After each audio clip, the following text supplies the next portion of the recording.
What's up, guys? This is Kami Ken, and right now I'm just getting ready to send out all the links for the stream. But we're about to get started here. I'm sending out invites to all my buddies to get on the stream, and yeah, we'll get started here in a few seconds. I'm just wrapping up here.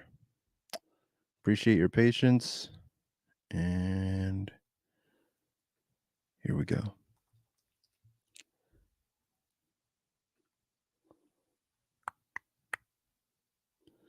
Just waiting for people to file in. Let me.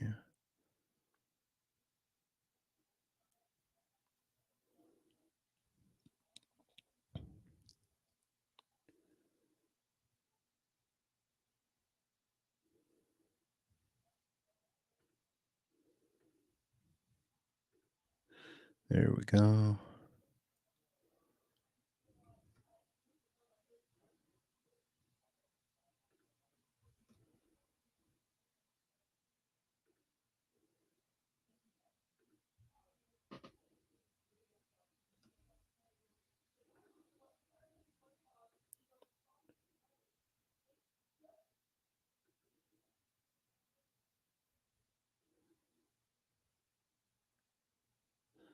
Let's see.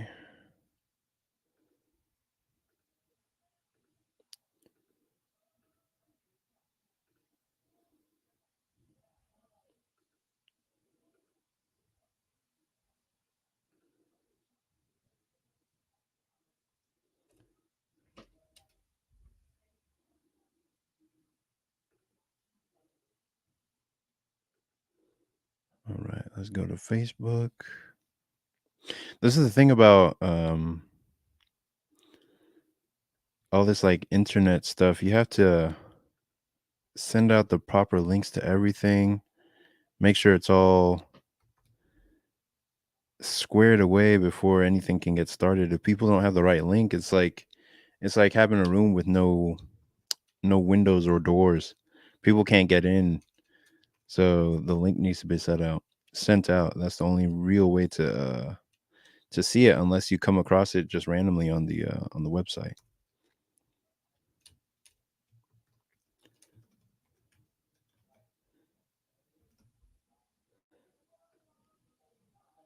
I always feel like I need somebody else to be on the stream to what's the word? Give me something to bounce off of, to talk to, because I'm not that great at just talking off the cuff, talking by myself. In fact, I'm not even sure if my mic is working properly right now, but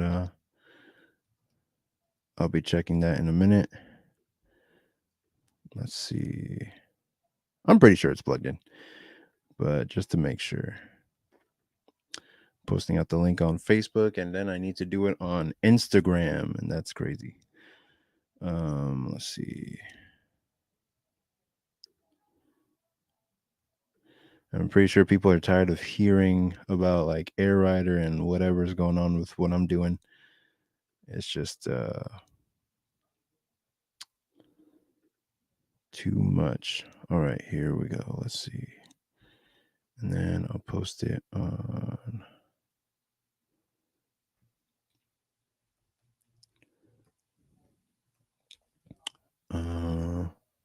what else can I post it on? It's Twitter, Facebook, Instagram. Need to post it on YouTube. Oh, and Kickstarter, of course. God damn it. All right.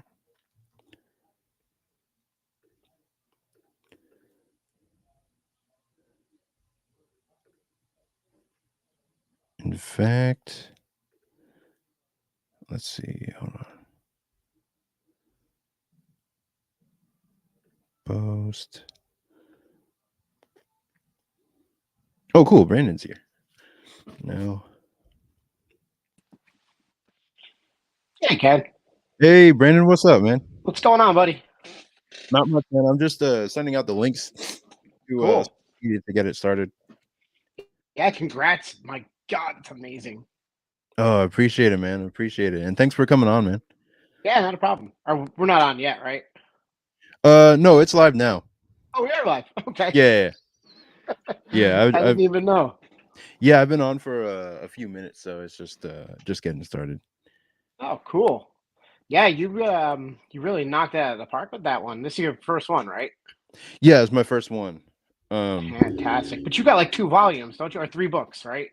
I'm only selling Third the one's first coming one out. right now, but I have two that are like completely finished. Oh yeah. Locked and loaded, ready to go.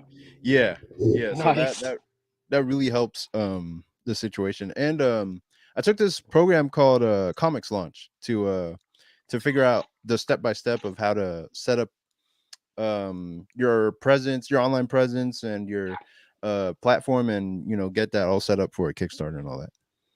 Oh, how'd that and that worked out well for you? Yeah, yeah, that really helped. I mean, obviously. Yeah, yeah, it really helped get the whole process going.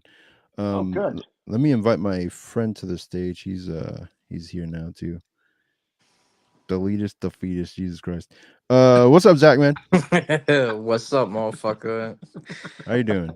I'm doing all right. I'm over at my woman's father's house at the moment because tomorrow's my daughter's christening.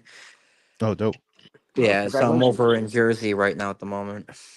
Nice, nice, nice, Oh, man. you're in Jersey? Mm-hmm. Ah, what part? Right now this is Bergenfield. Yeah, Okay. Bergenfield. Yeah, that's not far from where I grew up. A. Yeah, Zach. This is Brandon. We met him at well, he came on our show. You remember the Comics Grind? He Yeah. was Yeah, he was one of our guests, and he's just a really nice guy. So Oh, thanks, Ken. You are too. I appreciate it. Does he got a Twitter? I do. Yeah, I think so. What is it? It's B DePillis. B as in Brandon. DePillis. D as in David. E. P as in Paul. ILLIS. I gotcha. Following. Let's go. All Dope. right. I'll get you. Let's go. Cool.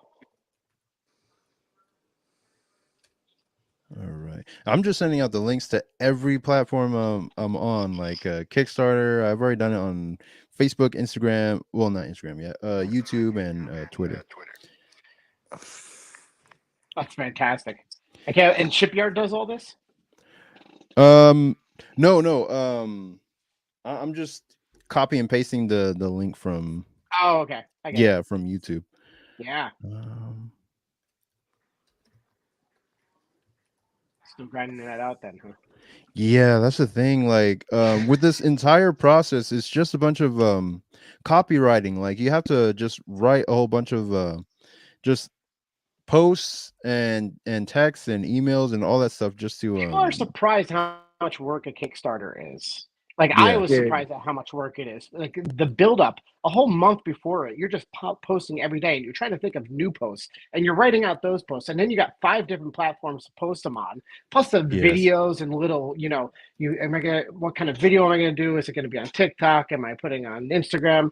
It's a really weird thing on top of all the hashtags and constantly pumping and pushing yourself on yes, top of the updates, and then you have to fulfill the Kickstarter, which is a whole nother bag. That's a month after after the completion.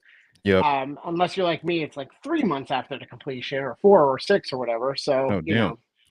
well, I finished mine in October, but I put a uh, receiving date in March because I wasn't finished with the book yet. No.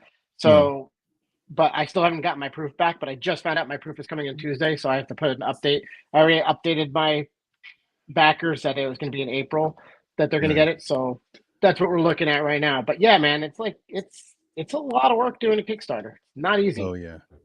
Yeah, way more than I ever thought it would be. And like I don't think I've had maybe even 5 minutes to spare to draw Oh, I uh know. this entire month. So it's just been typing, typing, typing. I've been glued to my computer this entire time. It's crazy. Hey, Zach, it is Zach, right? Yeah. Yeah. You have you ever run a Kickstarter? Oh, dude, Ken. Oh man. You want to tell him or do I? I've He knows the pain. He knows the pain. I Oh, know the okay. struggle. Yeah. I don't know. I mean, I'm doing. I think I'm doing. I'm gonna do one more. I think this summer. I'm doing a horror comic this summer. For It's a Horror Show presents from Jade Louder has a brand called It's a Horror Show, and he does like a whole series of books. It's a horror show, and he's gonna let me do a one shot, and he's gonna do it under It's a Horror Show presents because I have a bunch of horror shorts that I want to put out. So I'm launching that. Nice. I think that's gonna be my last Kickstarter, and then after that, I think I'm gonna um, under LKC, lesser known comics. I don't know if you're familiar with them, Zach. Ken, you know a bunch of the people from there.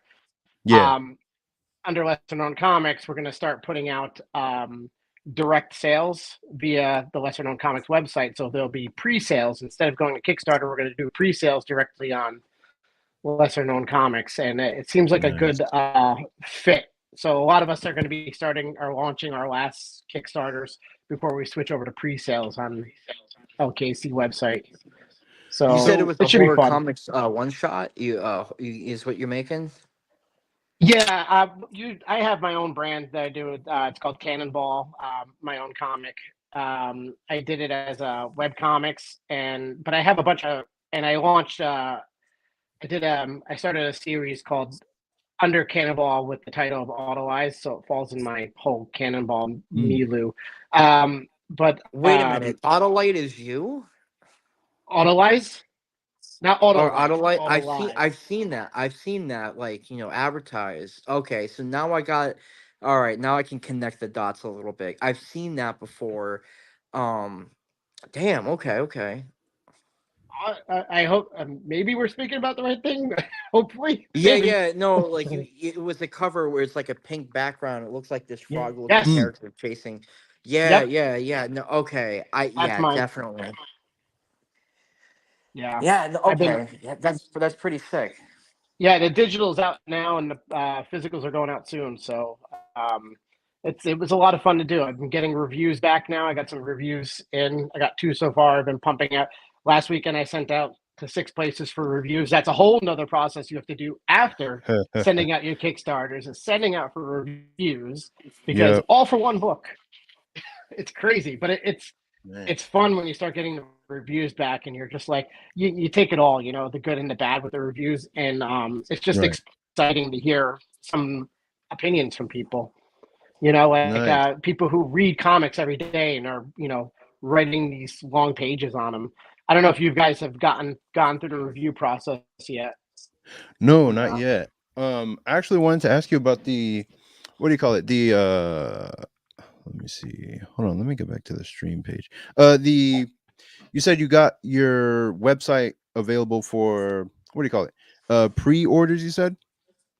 Pre-sales, we're doing under lesser known comics, we're going to start doing pre-sales where we're working on a schedule right now, trying to figure out where people can go. And like my book actually is available right now, but for Right. future people who are launching comics, instead of doing Kickstarters, we're just going to do pre-sales on the lesser known comic site, and kind of just bypass that whole Kickstarter thing. And it seems like a good idea right now. We're going to feel it out and see how it goes. I'm sorry if Nice. I'm hogging up all the thing, but I noticed that you were busy, Ken, so I wanted to keep talking and Yeah. keep everybody occupied. Yeah. Appreciate it, man. Sorry, Zach, I didn't mean to hog the spotlight here. No, dude, no, I was actually listening because what is it? I'm actually wrapping up my sci-fi book right now, and my next book I want to make is a horror sci-fi, but more so no horror fantasy, and it's just a comic of like short stories from me, and I Oh, kind of like nice. and I was like I'm kind of like branching out to be part of other people's books and shit. So I was like, I'm like, oh, ding, ding, ding, this dude's making a Hey, horror comic too. hey, Zach, if you've got short stories, Apollo City Comics is constantly launching anthologies. And I know like doing anthologies is like, I've already done a book. I have shorts. If you put a short in with an anthology, I don't know if you've done that yet, but you end up I forming like haven't. this community with the people that you launch that anthology with, and it becomes this really tight knit group. So if you're I've thinking about, actually Go ahead, I've I'm sorry. actually wanted to. I actually wanted to be part of like anthology books for people and stuff because I've made my own thing. I've self-published a few times. Ken knows that he's seen the product. And I'm at a point where I just want to participate in other people's projects. Just Sure. kind of get myself out there a little bit more, and Build your like resume. yeah, exactly. And I've done a lot of sci-fi, right now, and I want to branch out to like some fantasy, some horror. And if anybody's looking for like any short stories and stuff, I don't have any at the moment that I can just give, but I don't mind doing new things. Yeah. Yeah. I mean, hell, trying to think because I do have a lot of short stories, and I've been. Are you looking to draw, or are you looking, or do you have ideas? Oh, dude, I do pencils, inks. I even write my own scripts, um, for something like that. Like, and I have like a team where I can get somebody to color it, get somebody to letter it. So it's really just like I can take care of, start to finish. All I just need is somebody to approve the pages as I go along through the stages. Ah, yeah. Oh, you need an editor, huh? Oh, dope. Yeah. So like, let's say somebody's looking, doing an anthology book, right? What's up, Jeremiah? Hey, Oh, what's what's going on? up? How you doing, man? Hey, Jeremiah. Hey, what's going on? I don't know. Can you hear me? Yeah. Yeah. We can hear Okay, you. cool. Just Yeah. making sure. Hey, y'all. This is Jeremiah. We met at a convention a long time ago. He's really like in tune with comics. Like he knows what's good. He knows what's bad. So I we appreciate the bond based on compliment. that. Sick. But Cool. I lost track. What was I saying? You were talking about. Sorry, Jeremiah. Yeah, Zach. You were talking about the anthologies and about you kind of. I mentioned that you said you have like you do pencils, you do writing, but you have people who do colors, and you're talking about sort of having an editor or something like that. Well, yeah, like when it comes to like, so if I was participating in an What's anthology up? book that somebody wants me to jump on, most of the time when somebody is like making anthology, I know one of the biggest things they have to worry about is, do I need to supply you some of the people that I know so you can get that story done? So if I'm jumping on an anthology story, I don't need, like, they don't have to send people my way to get my portion done for them. I can just Yeah, do it myself because pretty much I'm a Cuba School graduate with Ken. So, nice. I know, like, we know what the hell we're doing.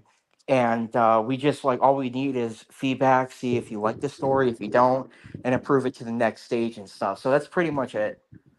Oh, cool. I'm gonna keep you in mind because I have like dozens of stories that I'm always passing up anthologies. I do write and draw my own stuff, but I can't. I'm not a fast enough artist to keep up with all the anthologies that come out. Right. Um, and I'm always looking to just put out stuff. But yeah, I mean, follow me on Twitter and I'll follow you back and we'll keep in Oh, touch. I already followed you on Twitter, bro. I always Cool. love meeting new people that I just like. This year is a big year Dope. for me. I'm about to like, branch out big time because I Hold Nice. on, just, hold on, I, Zach. oh, Hold sorry. that thought, Zach. Let me go around the room and we'll just talk about like we'll get into a topic so that we can like mingle with what we're reading and all that kind of stuff. So yeah, like I want to go around the room and ask like what is everyone like reading right now? Like what comics or anime or cartoons or what shows, TV shows are you watching right now that you're really enjoying? And we'll start with Brandon. He showed up first. What am I reading? Okay, in comics, my favorite thing always right now is something is killing the children. Oh, Let's Um, really? go. that's like one of my favorites right now. That and I love Love Everlasting from Uh-huh. Tom King. Uh, I love Elsa Chartier's line work, her imagery. Oh. Anything from Jesse Lonergan. Hmm. Um, Jesse Lonergan's one of my favorites. Rob Guillory is one of my favorites. They're big inspirations for me. Yeah. Yeah, those are the things I'm reading right now. Actually, right now I have a copy right here of Bigfoot Knows Karate Hinnagon. Oh, dope. Uh, yeah, Dan Price and Dan and Casey and Adam did a fantastic book here. That's a lot of fun. It's just a beautiful work of art here. You know, Yeah. I'm always buying anything independent, and then I don't know. In terms of movies, I watch everything. And TV shows, it just all depends on what me and my wife can agree on to watch. But right now, I'm trying to watch Shogun Oh yeah, I've heard on of Yeah, that. Shogun is great. It's worth your Hulu. time. Yeah, I love it. I love Lone Wolf and Cub, so I love that Mm. stuff. And then what's the other one? Oh my God, Blue Eyed Samurai I've heard of on that. Netflix Yeah. was beautiful and fantastic, and one of the best shows of last year. And then The Bear I've watched over and over again. Mm. Yeah, it's great. So Super rewatchable. yeah, Nice. what are you guys watching or reading or whatnot? Jeremiah, I actually want to get to you next. What are you reading? What are you watching? All that stuff. Cool. Well, I appreciate the question. The biggest thing I'm looking forward to right now is Dan Today coming out. I saw a new trailer Yeah. about a week ago. Uh. So it's great to see Science Saver doing that. What I always watch, kind of going back to Brandon, your point on repeat viewing, is Devilman Crybaby, which is also by Science Saver. So Right. it's just easy to kind of get into the zone with them and appreciate them from a story standpoint and from how they just approach the craft. It's very inspirational to see how they almost have maybe a mixed media or maybe like an avant-garde. I don't know how to describe Science Saver's approach. So Mm. it's always really inspirational to see that they treat each project differently and they look at it holistically, not just how can we adapt what's on the page, but how do we do our best to translate the vibe of the property overall. Right. So yeah, that's a big one. Devilman Crybaby. I'm always rewatching that. Something that recently joined my rewatchable list was Jujutsu Kaisen season 2. I Oh was yeah. surprised by how much I enjoyed it. I was surprised by how it was really crazy how profound the detail was in the animation in so many Mm. sequences and so many episodes. Just a consistently high quality of animation Yeah. that I haven't seen anything else in anime or in American animation as well. Actually, I Oh, was about to ask. Did you watch the recut of the Maharaga fight? no, someone recut it, or they recut it when they released the DVD. Yeah, they did. They added more scenes to that fight. Oh wow, Yeah. no, I didn't. I have to check it out because the DVD I have is off of eBay on bootleg. I think it's from like Singapore or something. Singapore. Oh man. Yeah, I don't know. It's because I did the same thing with Devilman Crybaby because they came out on Netflix, so Mhm. it never came out as an actual DVD. But someone somewhere burned a copy of it in Malaysia or something and sent me a copy, so I kept it that way. And the same thing with Jujutsu Kaisen. I have one copy of the official DVD, the Japanese version, but Uh-huh. it's only like 3 episodes. So I don't know. I'm glad you told me. So now I'll be on the lookout for the official version to see how they recut it. Yeah. But yeah, I've been reading Sarush Barzesh. He has a sketchbook ink. He has a comic book too, Kings of Nowhere. Whoa. Oh yeah, I know what you're But talking about. yeah, he goes by Kateri Ink, I think, online. Yeah. But yeah, he's definitely worth your time. He has some amazing, really great anatomy. He has some really good, just great details, just attention to detail as far as backgrounds and everything. I don't know if y'all can see it, but he's super, super attentive when it comes to detail. Let me focus He's on your he's a screen here. great artist. Oh, okay, yeah. Yeah. Let me go back. All right. I mean, he has a lot of great examples of stuff in here, but I mean, it's the sketchbook kind of runs the gamut as far as the content. That's Nice. awesome. But yeah, he's Damn. definitely worth your time if you haven't read any of his stuff before. What else is in? Oh yeah, he has some really good like mecha stuff and machinery, kind of like Shiru or Masamune Shiru, kind of by way of a Tomo inspired stuff too. That's really Yeah. cool. A lot of great Cool. attention. In the sketchbook, he mostly does pencil, but in Kings of Nowhere, he does everything. It's in black and white, so it's pencil and ink, but it's really great. As far as art's concerned, I think he's one of the few artists that in action scenes is really, and I think it kind of goes back to, I think he's an animator, or he started working in animation first or something as a Mhm. storyboard artist, but he always has a really good sense of continuity, panel to panel, and he always tries to make it really clear and legible what's happening in one scene and how one scene flows into the next, especially for action scene. But this is like a good example of his backgrounds as Yeah. well. Nice. But I yeah, love that. I love that attention to detail. that's the perfect way to say it. Just great attention to detail. Yeah. Uh, I don't know what this book is. I found it online, and then Gachi Akuta. That's what it is. oh, is that what that's called? Yeah.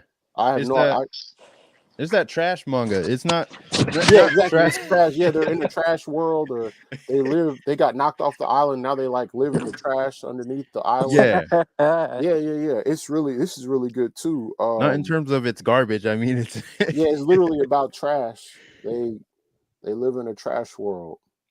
They live out. They're kind of like in the leftover society. right. Uh, Dang, where's a good example? Yeah, like they fight these the trash monsters. Shoot, where is it at? Like this. I don't know if y'all can like that. Yeah, You can dude. kind of see Good it. backgrounds. Very Yeah, good it's great. A lot backgrounds. of great action, great attention to detail. Yeah, he's got Really great cool design. character designs. Yeah, exactly. You took the words right out of my mouth. Great character designs as well. I don't know. Yeah. I just started breaking into manga. Like, started breaking into that scene, and Yeah, I got a it's few of Yeah. blowing those. my mind, dude. I don't know how many volumes it is, but like I said, I looked it up online one time, so I have a few that I just kind of keep around. Nice. I've been trying to read Hannibal. Well, I finished reading it, trying to reread it because the That's a ending is novel. What the fuck? yeah. But I mean, it's just a great book. It's just words though.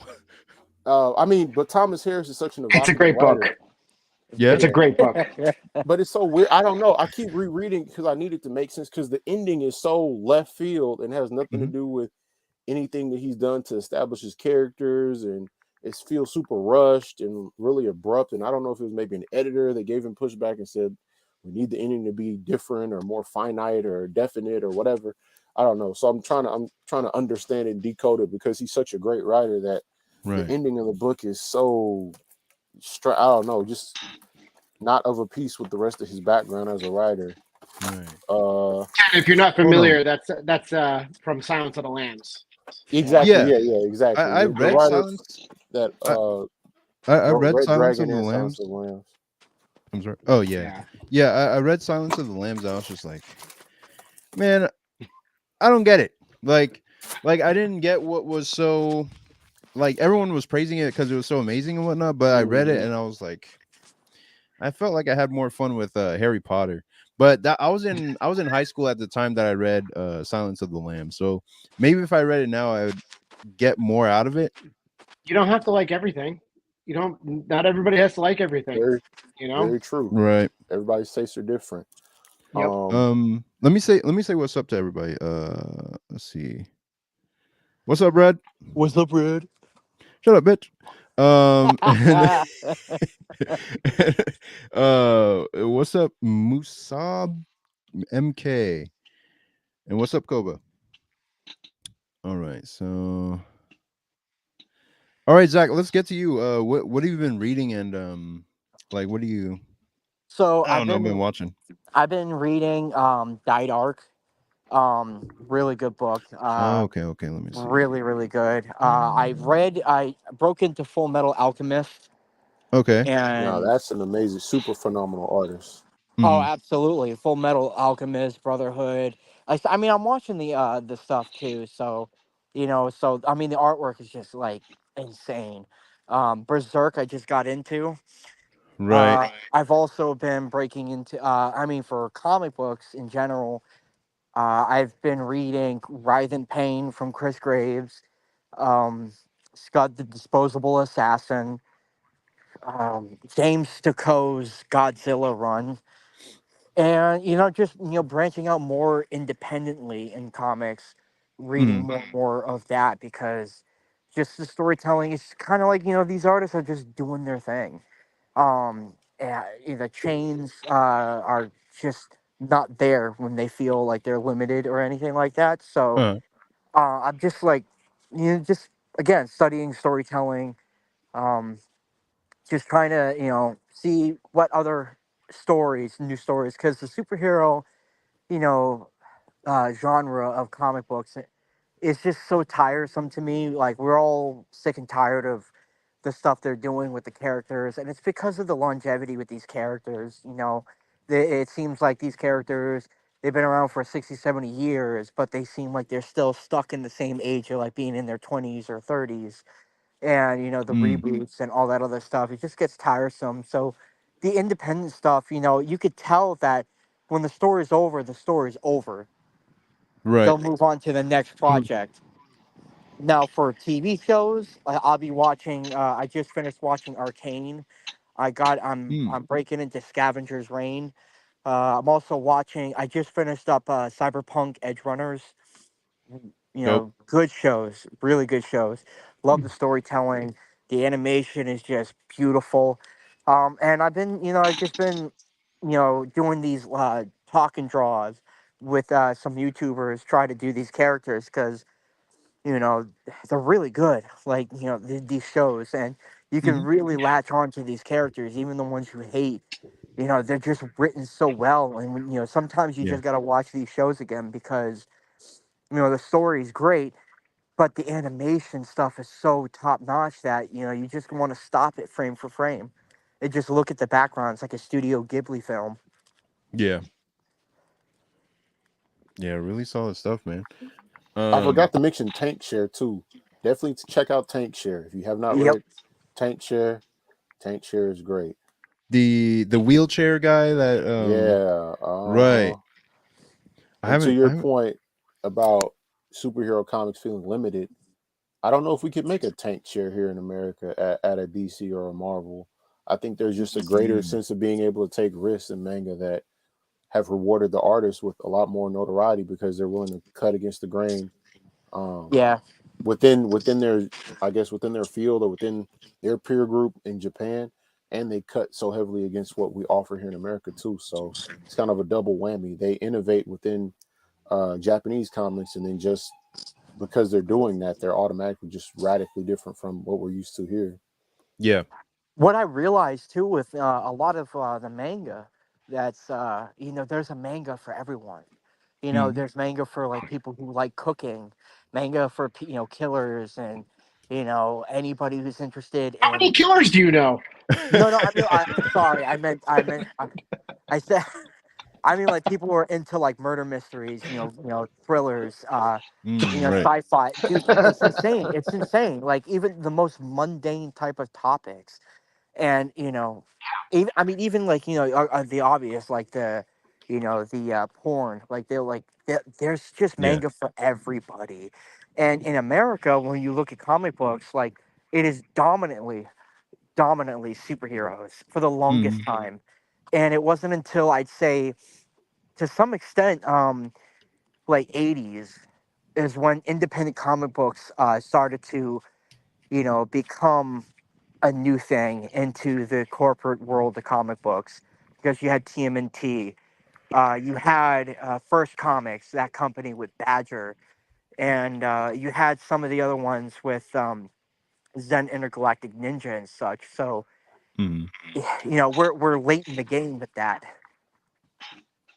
I'm yeah. curious what y'all's opinion is. I don't want to, Ken, if you're about to go somewhere else, let me know. But as far as mainstream comics are concerned, why do you guys think that Marvel and DC put so much resources into regurgitating the same content? I just happened to go to the shop a few days ago and pick up the solicitations for the next, I think it's for like June, is the next one that was available. Mm, And half of the 30 books they had available for the month were just random. Maybe like I think Black Cat and Mary Jane or Jackpot and Black Cat or something. Like it was very weird, super niche, odd books that they're putting a lot of resources and time into that might be better served by allowing artists to do something more risk taking. Even something like Spider-Man Rain that Kari Andrews did, just things that are a little bit further left field and not just digging deeper into retreading the same pieces of canon that we've already kind of seen and are very well worn. But I don't know how y'all feel about it, or maybe if there's a profit motive there, but I really don't see who's buying, all 30 Spider-Man books or all of the 15 X-Men books and the spin-offs and like the Dark Hunts or whatever. But anyway, I'll leave it to y'all. I just wanted to put it out there. I Can don't I know. jump in on this? Yeah, go for it. I just want to. When I go to my local comic shop, I do see people yanking every Batman. You get 30 covers of Batman every week, and they're Wow. yanking every Batman issue. There are people who buy every Spider-Man. There is a market for it because if there wasn't, they wouldn't be doing it. These are billion-dollar companies, and money is the Marvel, maybe not, but like Marvel's owned by Disney, so Disney is owns everything. So if it makes money, they're going to keep doing it. So my thought is maybe they are making money, or maybe I who knows what they're doing. But I do see people buying them, in my own opinion, Hmm. and you know they're going to rehash the same crap over and over again. It's like a pop song. It's like, Yeah, okay, I'm not a exactly. big fan. I'm not a big fan of country pop, but every country pop song is the same freaking song in my head, Yeah. and that's why they keep doing it because it keeps selling to the same people over and over again. Right. Until something, you know, Teenage Mutant Ninja Turtles, is that still indie anymore, or is it now mainstream? Nah, it's definitely not indie. Yeah. And there you go. But it was indie at one time, and it was unique and it was interesting. And then it became. I'm not going to say sell out because we're all in it, to spread our ideas, right? Selling out Right. is the goal. Yeah, You gotta sell out tastefully though, with taste. Yeah. yeah, and they did their thing in the '80s, and they created Teenage Mutant Ninja Turtle cartoons, and now it's become mainstream, and you have it, 6 movies or whatever of different versions. It, it's indie eventually becomes the mainstream, I guess you say. If you have a successful indie, it'll eventually become the mainstream and then get boring, in my opinion. Yeah, You Yeah. know, definitely. I think there are um, ways to make it interesting. I just say like Dark Knight new ones, yeah. Returns or uh even Joe Quesada with like Daredevil Father. It wasn't as good as Frank Miller's Daredevil, but just those opportunities to get weirder. Maybe because he was the editor in chief when Daredevil Father came out, he could force it out. But just things that are a little bit riskier. Spider-Man Reign, like I mentioned before. What When about the Warren Black Ellis did the Label final books? season, or like Black Label. I mean, so DC is kind of doing it because, like one of my favorite books in the last 5 years was Catwoman: Lonely City by Cliff Chang.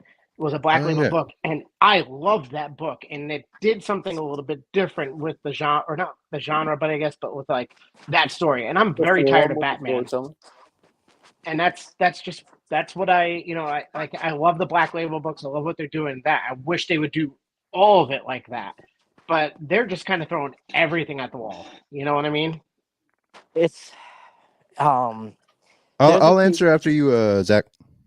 Okay, so there's a few things. The reason why they keep doing those titles, those mundane, random, you know, BS with these characters, is like for a few reasons. One of them, you have your speculators, who are, I think that's the right, term. It's either spectators or speculators who will come in. Speculators. They're gonna go in and buy everything, and then they're gonna flip it for a higher value. Because whatever it's a gamble. It's whatever is gonna be worth money, so they can go ahead and profit off of in time. Then you're gonna have your fans who have been. You're gonna have your people who grew up on comic books in the '60s and '70s. They're still buying. They're gonna buy all their titles. Um, because they stuck with that character since. So they're gonna Hold buy any off-brand, character like any Spider-Man, Spider-Man Spectacular, like the Spider-Man Family, Amazing, Web. hold that You're thought, gonna have. Zach. Let me say hi to martial arts real quick. What's up, Blue Mento? Appreciate it. Thank you. Well, All right. Go ahead. Go ahead. okay. So you're gonna have those people. Then you're gonna have. Uh, I mean, I don't think they're making money. I truly believe they're actually losing money.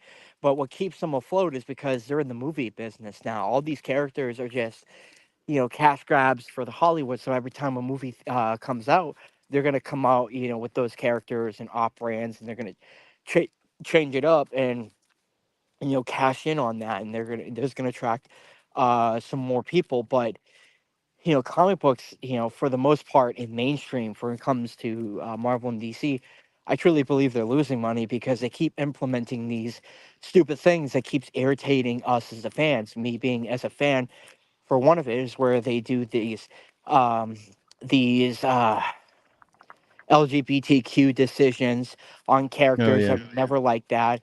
They're gonna like screw up the writing by doing stupid decisions that just don't work with the character.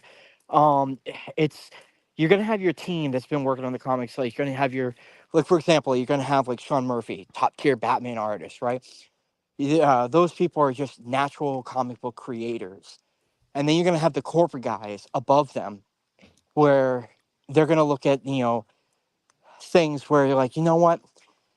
We need a black Batman. That's what we need. And they're going to go ahead and it's going to trickle down and they're going to send their creative team off for a getaway weekend.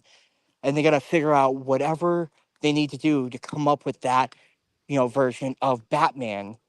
And they have to come back. So when people are like, oh, this doesn't work because this is whack, they just forced it in. It's because they had no choice from the upper heads. If you relied on the creative talent to let them truly do their own thing, they're going to build it up. They're going to really build it up. So if the fans aren't comfortable with it in the beginning, they will be over time because there was a good enough build up and great storytelling to pace up that build up for a new character to come and swoop in. And the biggest problem is you still have these characters that have been these heroes since the 40s and 50s, where, in my opinion, I think it's important for Spider-Man just to step down and stop being the character and let Miles Morales be the next character in his place. And they don't do that. They're like, oh, let's have Peter and Miles together. And it just doesn't work, in my opinion. It's like Naruto to Boruto. You're right. Yeah, Boruto is I don't read Boruto, man. Like I'm probably the number one Boruto hater, man. I don't even mess with that. But here's what it is. Here's what I think, in my opinion. Like, and I'll make the analogy of like I work in a cafeteria, like, and I see who has a mic that's kind of what's the word, echoing. Let me try and mute mine. I think it could be mine. Let me try it. Okay, okay. Um, but I work in a cafeteria, and the thing that I'll see is like while I'm washing the dishes, like I'll see the food that gets sent back. And the food that gets sent back is the one that those are the ones that aren't really eaten. Like people don't really go after that. But then the plates that are empty, I know it's going to be certain foods that are on the line, like your chicken or your rice or your basic like staple foods that never go out of style. They're evergreen. Like everyone always eats those. And those are there because they're guaranteed. They're guaranteed for people to buy them and pay for them or eat them. And the more niche foods or the more let's say creative foods, those tend to like people either like take them or leave them, but they're not the main staple that people gravitate towards. They always gravitate towards like the chicken, the rice, the french fries, all that stuff. um and I feel like it's the same with comics. Like there's always going to be a market for Spider-Man and Batman and um Captain America and all them. uh and I think the in terms of creativity, they're hampered by the fact that they're always in publication. They can never they have a strict set of guidelines that they can never really deviate from, and that is, I think, their greatest strength, but also their greatest weakness. Um, it it's very hard to keep a property going for 70, 100 years with so many different minds interpreting the character in different ways. And then over time, there's going to be a break in the understanding of the character or in terms of continuity, because not everyone's going to have read all, like every single comic of Captain America or every single comic of Daredevil. They're not going to have read all of it as an editor even, so they won't be able to guide a new writer on what exactly has transpired before or after. Like they'll have to send them to do their own research to properly convey the character. And then when they don't want to do the research, it's like, okay, I'll make them black, or I'll make them gay, or I'll do this or I'll do that. And I think that tends to disgruntle the fan base, because they're not used to a certain flavor of character. They want what they always have had. And then if you want to do like more creative stuff, you test it out with a new character, or you test it out with a different um just a different comic series, to see if it has legs to stand on its own. And then you can introduce that element into the main story, or the main storyline. And I think Hey, that's a Ken. lot of. Oh yeah. Sorry, I didn't mean to interrupt. I actually got a jet. My daughter's down here, and I gotta bring her up to bed. But No, you're I got good. a jet, and I just Peace wanted out, bro. to say thank you. Thank you for having me on, guys. It's nice meeting you all. Ken, congratulations. Appreciate it. Great job, man. Sorry, guys. Gotta go. Thanks for coming on, man. Peace. Peace out, Later. bro. It was good to meet you. Nice to meet all of you. Nope. You know, I was gonna add, Ken, to add into what you were saying. Perfect. Oh wait, Perfect. hold on. Let me finish. I wanted to. Oh, okay. I had one last point to finish. What was I saying? Yeah, and I think that's what I was gonna say. I think that's what indie comics is really for, is where we can afford to test out as many ideas, or as many different iterations of things as we want to, because we're not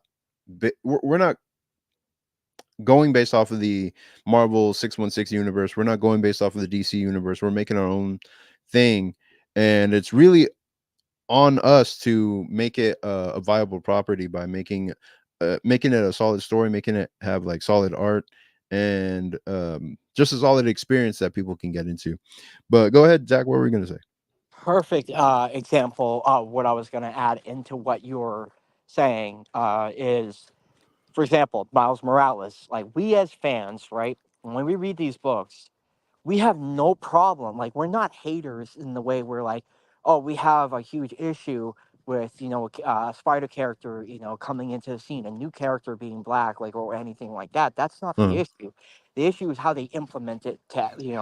For example, like when they brought in Miles Morales, they gave him the same exact origin as Peter Parker, being bitten on the hand, going to like an event at Osborne Industries, right? Getting bitten on the hand, just like Peter did, verbatim.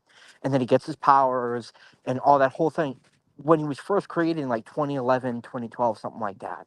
And they rushed it, because Peter died in the Ultimate Universe. And they're like, let's just get a new character to come in very quickly.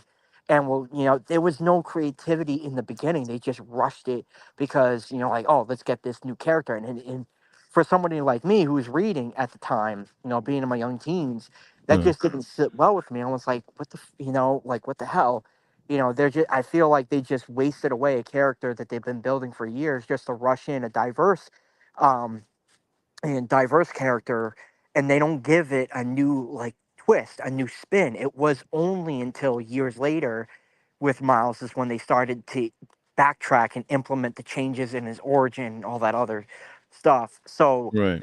that's the issue is just they rush the stuff in. Now, what separates us is, from the fans is that we're artists, we're storytellers. Uh, Like we have to separate ourselves from being a fan and try to be in the mindset as a professional trying to work in the industry and be part of the comic book crew for right. talent. And we have to review those certain things with a different pair of eyes. As if I was to go ahead and take helm of this character, if I had that opportunity, how would I go ahead and make it different? Right. And by doing so, we can go ahead and figure out so many better ways to tell that story than how Right. they did it. Zach, I don't mean to cut off your thought there, but I want to answer Red's question here. He said the guy was talking about LGBTQ, and I think it's a bad writing. I think what he means by that is like the the writing in these the issue isn't that it's well, it isn't only that it's like LGBTQ themed in like the superhero comics. It's the fact that they're all written badly. Because I actually talked to a friend about this exact like situation, the writing in those stories, and she said that she was talking with her own friends who are in that community, in the LGBTQ community, and she said they both just laugh at at those stories because they're badly written. They're not. It's not good writing. And so the audience that they're trying to reach out to, that DC is trying to reach out to, that Marvel is trying to reach out to, they're not even reading it because the stories aren't well written. Those people, they're reading all the like webtoons and whatnot. They're reading stories they actually care about, that they actually like. And the superhero stories that are written with an eye or a lens towards the LGBTQ crowd, they're they're not they're not well written enough to even hold their attention. So it's like they're losing on both ends. They're losing the mainstream fans that they had already, and then they're not even grabbing the attention of the audience that they're aiming for. So that's my thought on that. It's perfect that you said it that way too, is because let's say if I was gay, right, or if I was of a different ethnic background, when they do these corporate decisions in these comics, it to some extent it is offensive, because like, oh, if I'm gay and I'm looking for a character that to better represent something that I'm that I am, a character like Safe Space in Marvel, or the way the things that they're doing with Hulkling now for part of the Young Avengers would be more offensive in a way, because you can tell they're phoning it in. Right. They're not really caring about that. So it's like, oh, here's Pride Month. Uh, How are we going to go ahead and celebrate that? Let's have Hulkling hold and his hold boyfriend hold on. kissing with Hold splash on, pages. Zach, hold on. Let me say hi to what's up, gamer girl dish soap. All right, all right. Yeah, I mean, I'm still getting used to like the whole what do you call it? Live streaming like etiquette. Sometimes there's people who comment and uh I want to like I have to like say something or whatever. Maybe one day there'll be like what do you call it? Super chats and whatnot, and then I had to interrupt the whole show to say hi to No, the super it's all chats and good. whatnot. Yeah. Um All I'm gonna just say very quickly on that is, if they want to make if you want to make a gay character, why can't they be badass? Why can't they be just as cool as any of the other main characters? It feels like they just stunt them, just to phone it to make these communities happy, and it's just so fake. well, um yeah, that's why we got what do you call it? Like indie comics or like creator owned comics like what do you call it? The Authority, where they have a badass gay character like Midnighter and Apollo and all that. oh yeah, and what's perfect is that, for example, Netflix series Arcane, Hmm. one of the Wait, I main haven't seen it. I characters. haven't seen it. Don't No, I'm spoil not going to anything. spoil it, but like, Yeah, yeah. there's a character in there that you can tell, one of the main characters that you can definitely tell there is some, you know, uh what's the what's the right thing? Is you can tell that she's gay, but Mm. they don't force it. That's just part of who she is. But the way they tell the story and build her up, it's just so amazing that if anything, we're like, oh, hell yeah, dude, she's gay. This is so cool because, she's such a badass character, and you're rooting for her throughout the whole show. And that stuff doesn't matter. It just makes it better as a character because it's just character development the right way. Sorry, I was I was looking at your comment, Jeremiah. You said that Miles Morales Thor book set us back to 25 years. Yeah, I remember seeing that. Let me pull that up on the screen. Oh, What else? dude, if you want to add another Uh, funny moment, Kyle Rayner, I think he's mm, Mexican, right? DC did Stephen a, Wings. a What's up, Stephen Mexican, Wings? DC did a Mexican, I forget the holiday and whatnot. They had a variant cover of Kyle Rayner holding a bag of fucking chimichangas on the moon, like in the I in the think I shape of saw a that. ring. I'm like, Yeah, it was really, dude? bad. Really? They Right. definitely need more influence from the communities that they're trying to represent for sure. Yeah, but I don't like what is it? I always like I prefer to talk about the fucking awesome characters or the awesome books and comics that are coming out. Um I read a really good one called Penguin Boy recently, and that one was actually super decent. Um it was like it was like reading an actual manga. It was written like an actual manga. And it was one of those examples of like when a manga story is so good it actually punches above the weight of the art. Um let me see if I can share my screen so I can show it. I agree with. I tell you right now, what blows my mind about manga storytelling is it's not the action sequences, it's the small moments. It's like so something so simple where a character would like a certain group of food, and then they're in a room eating that food, but then they're talking to the character, the supporting character, and they're just reminiscing back and Okay. forth. And they build it up by implementing that into that story that they're trying to Got me get their right. point across. It's so good. Right. Yeah, manga is really creative in that way, and I think a lot of American comics are just they're not thinking that deep. Like they're not going as hard as they could be.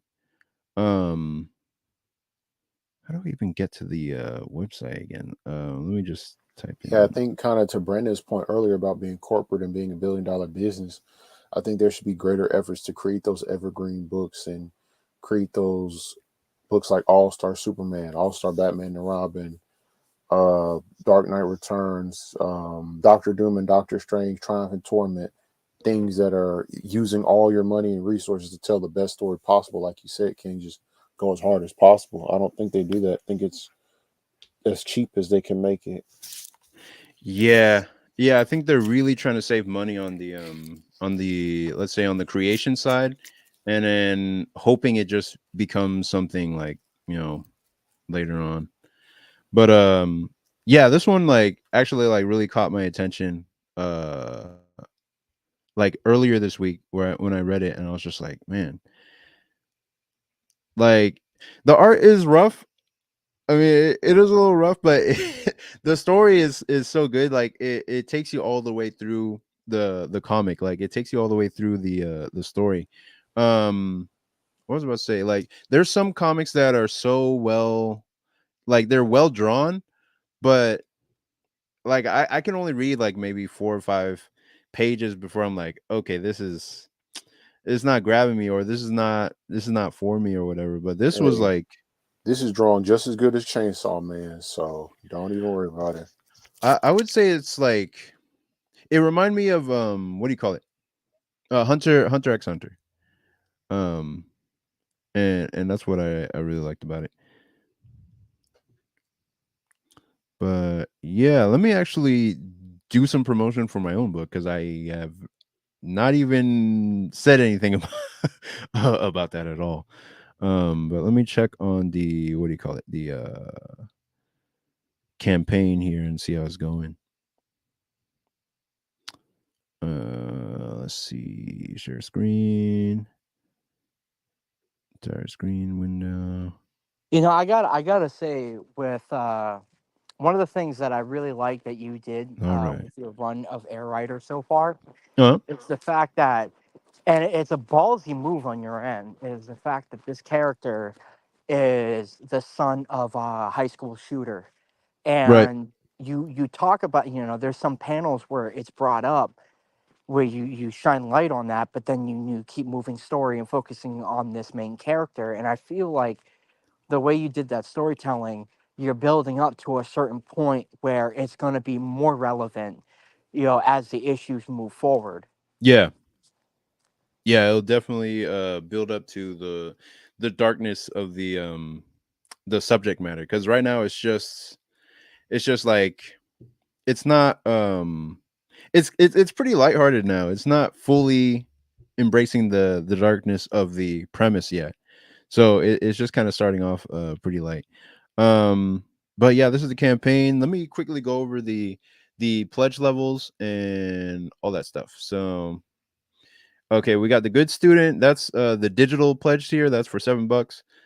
You get pretty much the issue 1 and issue 2, and then you get like 2 other comics and that one 6-page mini comic that we collaborated on, you and Isaac, the one with Voyage. All right. Yep. And then any of the strips that I have collected online is included in this tier as well. And so then Star Student. Oh wait, actually, okay. So that one got sold out. There's a $17 tier that's like probably at the bottom because it got sold out. Let's see. Yeah, the $17 tier. That one's for like the remaining books that I actually have on hand from a convention print run. So a lot of people bought those.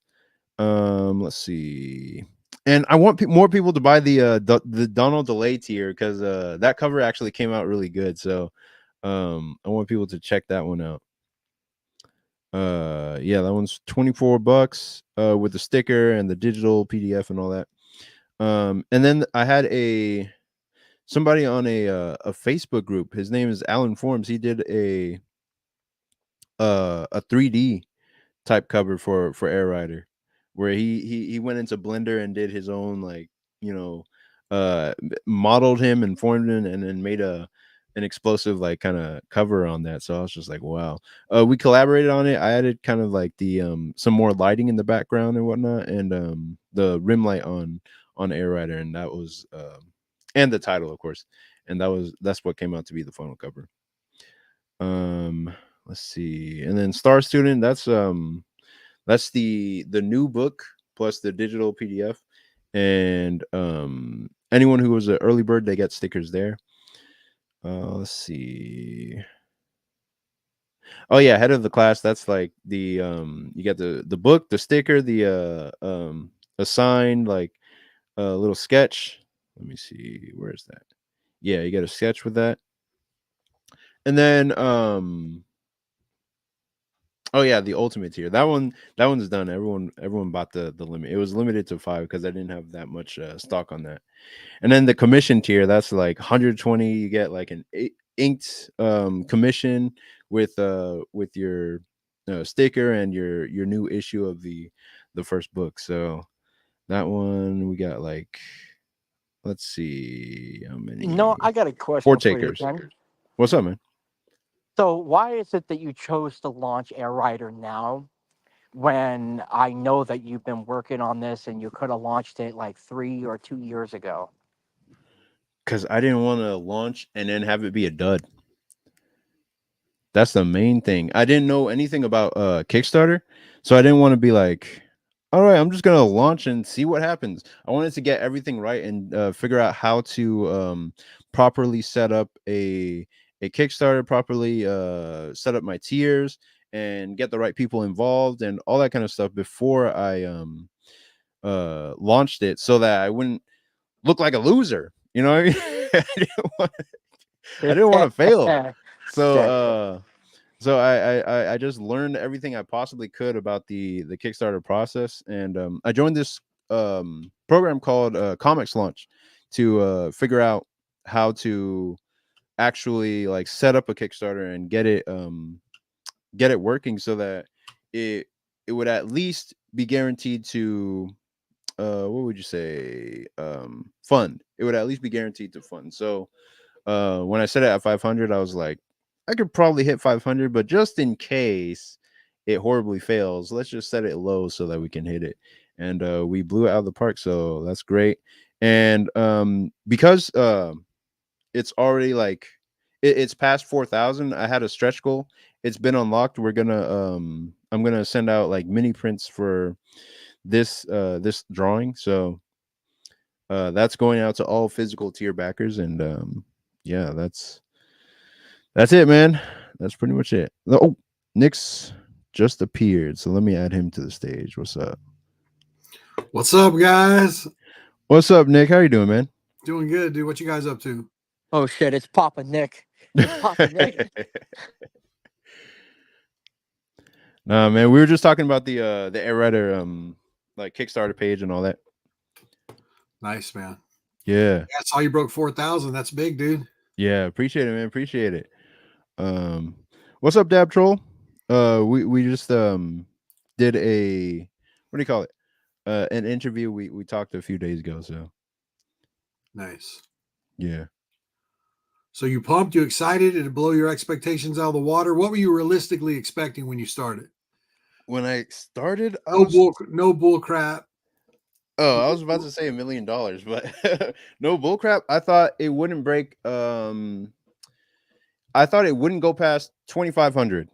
I thought, okay, 20, 25 or 20 or 2,000, 2,100, it would be around there. But it actually blew my expectations out. So Nice. yeah. What's up, Young Wavy? I mean, you did it the Congratulations. right way. You had your mail too. You were building up your mailing list too before you started. Yeah. So. Yeah, I did all that stuff. What's up, Young Wavy?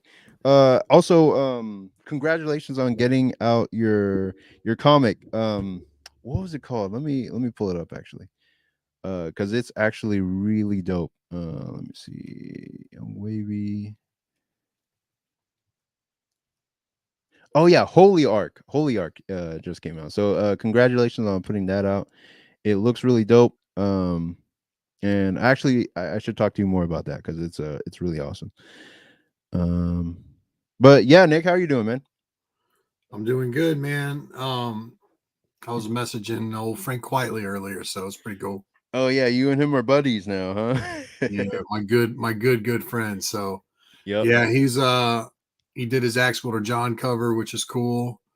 Nice. Yeah, waited on that for a long time, and then he finally finished it, which was cool. He sent it to me earlier, so we were shot some messages back and forth about it. So yeah, I'm pretty. Is he Nice. coloring Yeah. it too, or? Yeah. I sent it in our text chain. You should probably see it. It's in the text chain with me, you, and Spencer. Jeremiah.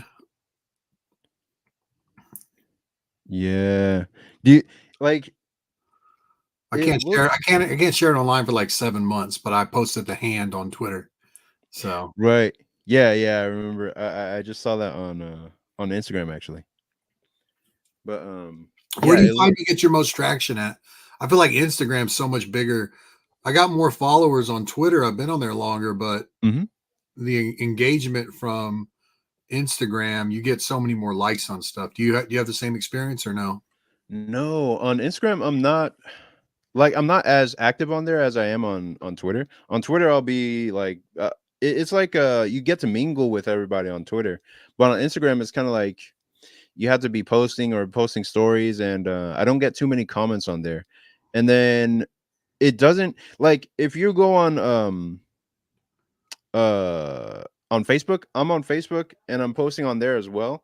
But let's say I have like more than 1,000 followers on there, but I have to pay to reach any of those followers. Like they're Is that not. how it works? I think I got like 3,000. I've clicked on it before and I've seen, I think I got about 3K, Mhm. but you have to pay to reach those people. Is that how that works? Yeah, I think so. Because whenever I post, it's really only my like it says post to your friends, and then the friends see it. But if I wanted to reach the additional 1,000 people that they're already following me, I have to pay I have to make an ad and make it a Facebook ad, and then it'll reach those people maybe. You know what I mean? It's annoying. But Twitter. As you know that at followers or whatever, you can at followers people. Have you had people loop you in if you follow people or no? What do you mean? On Facebook, I'll get notifications where like I'm in some arm wrestling groups Mhm. and maybe they got a couple thousand people, but some people put at followers and I get a notification whenever that's sent. It's something to look into. So I don't know. Oh, I see what you're saying. I see what you're saying. Man, I should have thought of that. Yeah, I've only ever gotten that once, and I was just like, wait a minute. Okay.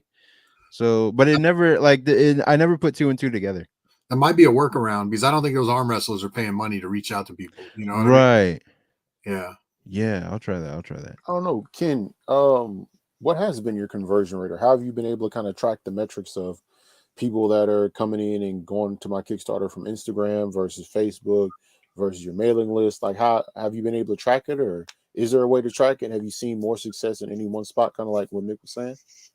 Yeah, there's like an analytics thing. So you get to see like where people are coming from. I haven't checked it in a while. I've just been like busy doing everything else. But let me see if I can pull it up without like divulging too much. What do you call like other like who's backed or whatever. Let me let's see, let's see. Nope, nope, no. I worked with a promotional guy, not on my stuff, but on some other campaigns where I've done a cover or something for, and he's really big. You can like create your own link, and he really Mhm. wanted us to share our own individual links because he cares about the analytics. Like he could see how many people are driving from their particular link. Uh-huh. He Yeah, like with the cover. cares about all that stuff. Right. I don't want anyone knowing my low worth. You know what I mean? Right. Okay, so yeah, this is the where the traffic has come from. So like it'll show like Twitter traffic, Instagram traffic, and internal traffic, which is the most I think. Yeah. Yeah, 52% has come Well, straight from Kickstarter itself. you got the Kickstarter recommends, right? So you're up there Yeah. now. You're a big deal. I don't even know what it means, man. Like it said something vague about like, oh, we thought your project was creative and whatnot. And I was just like, okay, cool. Does that mean more sales? I don't know. But Seems like it is based on what you were saying here from your analytics. oh yeah. Uh, I guess so. And then from email, it said 10 pledges from email. Okay, just that's decent. Yeah, so like advanced discovery, search. Yeah, it has all the analytics. YouTube. Oh, actually, some came from YouTube. That's cool. Um, but yeah, there's it shows all the analytics for that. That's super cool. Does it do that for Zoop? Didn't have any of that for Zoop. I don't know where it came from. I mean, I can guess like doing a lot of YouTube shows. I don't know what the conversion rate was. The main thing with using Zoop, and I love Zoop, but is that I'd always heard you can get like 40% of your traffic, like you are at 52% of your income all there Mhm. for Kickstarter. That's very telling because Zoop was a new platform when we started. And Right, it's not like people were browsing it just on there looking for stuff to back. right. That casual backer is something I missed out on for Axe Wielder Oh, okay, from okay. the Kickstarter community. You know what I mean? Right. Are you precluded from launching on Kickstarter like Axe Wielder separately, or you can't do that? No, I can do that. I can do Oh, that. But I want to like keep relationships good. The way we're going to work it is on the Axe Wielder John action figure. That'll be my first Kickstarter campaign. I'm not running that campaign. It's with the toy company, but right. we're going to offer the book, like the book and the toy together, as well as the toy or the book by itself. So that'll be the first exposure Axe Wielder's had on Kickstarter. It'll be interesting to see. Dope. So Nice. And what's up? I think this is Wilfredo. Yeah, I remember seeing him in the comments recently. He said, "Greetings from Venezuela. Hope you have a very successful campaign. It has been very successful. Thanks for dropping by, man." And then Stephen Winks is like, "Zoop, let me pull that up on the screen actually." It's a crowdfunding platform. yeah, Uh-huh. it's just a crowdfunding platform. It's zoop.gg, and you can browse some of the campaigns. Axe Wielder did good. We did like $215,000 on Zoop. Oh yeah. Yeah, so it was good for me. And they do the fulfillment and a lot of the stuff that Kickstarter doesn't have. So it's pretty cool. Yeah. Oh, okay. I didn't know they I forgot that they did fulfillment on that. Is it showing your project screen? Yeah, you can see it. Okay, dope. Okay, so this is how they do their reward tiers. Interesting. Yeah, the interface was really cool. A lot of people like Yeah. the interface on it. you can kind of grab the stuff and drop it in. So Yep, a little bit more intuitive than Kickstarter because you might not even know to keep scrolling to see all the different tiers if you're going on Kickstarter for the first time. This way, you kind of see there are a variety of different levels to back at. and it feels like an Yeah. item. It feels like an item right off the bat, you know, instead of Yeah. just scroll on the side. Kickstarter 2's kind of got that sticky interface where like you'll stop scrolling, it'll scroll the campaign page instead of the sidebar, you know. Yeah, it's not as Uh. intuitive. Hey, I wanted to ask about the this project consultation, because I was actually thinking about doing that as a higher tier thing. Did you ever talk with the 4 people who claimed that? Yeah, we've talked to a few people, man. It's really extensive. It's like anything with teaching where people are going to get what they put into it. But these one guys, it's actually this book here. It's called Gum. They're like really about it. They're a couple dudes that get together on the weekends after Oh, work, cool. and they're putting together this book. And Mhm. they had us review this book, and they're working on issue 2 now, and it's pretty cool. It's a pretty quality for guys just getting their feet wet. It's all their first comic. Right. It's about these young superheroes who chew this old like crappy bubble gum from the 40s or something, and it turns them into superheroes. And they're Mhm. basically become like these kind of Fantastic Four characters. But it's pretty good for their first time making a book, and they're like all about it, man. It's Nice. super fun. It's kind of got like a Spider-Man vibe with the quick wit and stuff. What I'm Right. doing, what I'm doing with those guys in particular is we looked at their second script. We talked to them first to see what they wanted to get out of it, because some people want to be pros. I got to treat them differently. Some people just want to do this for fun. I don't want to kill their spirit and like shit all over their stuff. Right. Some people aren't very serious. They're just now getting started. Like, do they need help with the drawing? They need help with the writing. So we did like an assessment for like an hour, and then they went and finished their second script for Gum 2. Of that, I said, pick a 5-page scene you want me to overdraw. Send me the roughs, or I'll do the roughs and you do the roughs, and we get back on and argue them out. We did that already. It ended up being they were cramming too much action into the 5 pages, so I took those 5 pages and made them 11 pages, Right. which probably messes up their pageation. I had a lot of notes in there, like you got like in that particular issue, they're fighting like a big oversized dog that got mutated or something, and they're like throwing cars on it and doing all this stuff to it, but they were doing it all in 5 pages, and you didn't have a chance to really set the scene. Like we really opened with a double page spread, show this dog running at him, when these figures small, you can really get the scale. Then you can get in here and do a lot of the medium shots. Right. That was a note I had with these guys, and it's great work. But like you'll notice, like all these figures are the same size on a lot of these shots. You know, they're relatively action figure size. They're smaller back there, but there's a lot of those medium shots. So what I wanted them to do was really set the environment up first, and then get in and do all that character work that they like, and pull back, cut some of the action out. Some of the action was in the 5 pages I was working on with them was a little redundant. Like the dog gets a bunch of cars piled on it, and then it gets a bunch of rocks thrown on it, and it's kind of doing the same thing scale wise. And I'm like, cut the cars out, so you ain't got to draw a bunch of cars. Just go with the rocks. Let that knock the dog out, or whatever you plan on doing.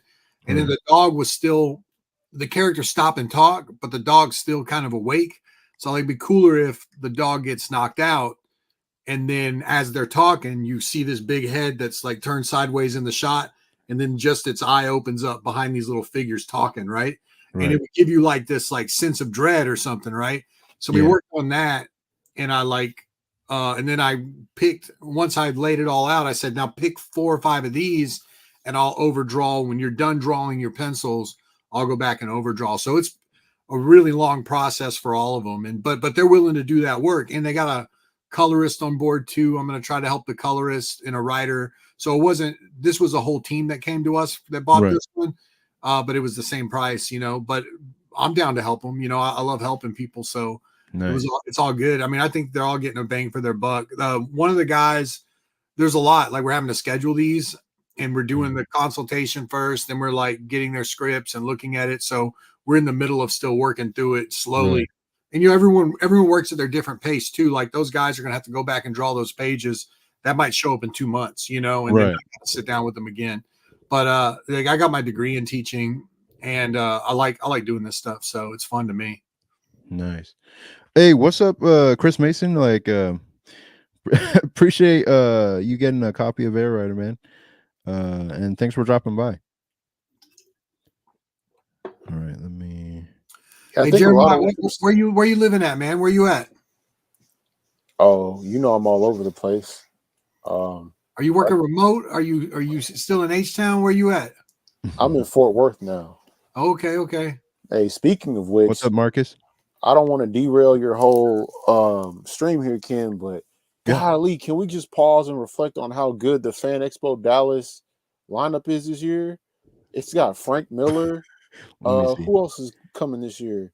Steve McNiven, Frank Show. It's a really crazy stacked group of folks in June or July, whenever it is. I don't know. It's crazy. June 4th, 5th, and 6th, something like that. Yeah, Yeah, I don't know. I got a wedding that weekend. Otherwise, I would have been up there, man. Just Yeah. as a fan, I would have been up there. That's what I'm saying. There are a lot of crazy folks up there. It's out of control. And Dallas Fan Expo, you said? I think it's Fan Expo Dallas or Dallas Fan Expo or something like that. But it's the guest list this year is crazy. Dope.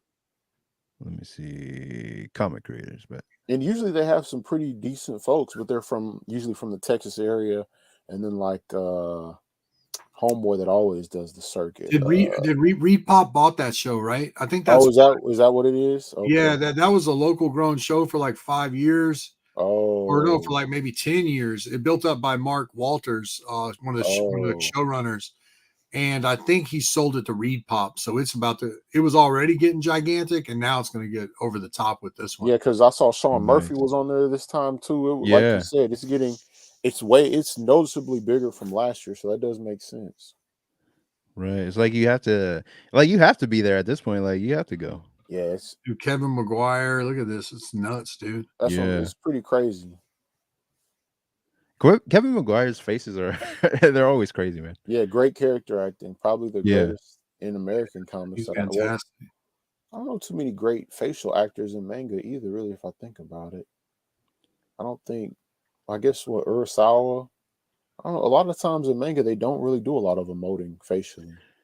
Yeah, they go over the top with it.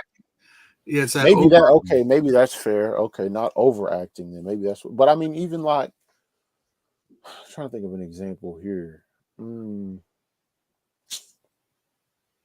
Oh, they got Art Adams coming too. That's nice, man. Yeah. It's crazy. Don't sleep on this year. This year is pretty wild.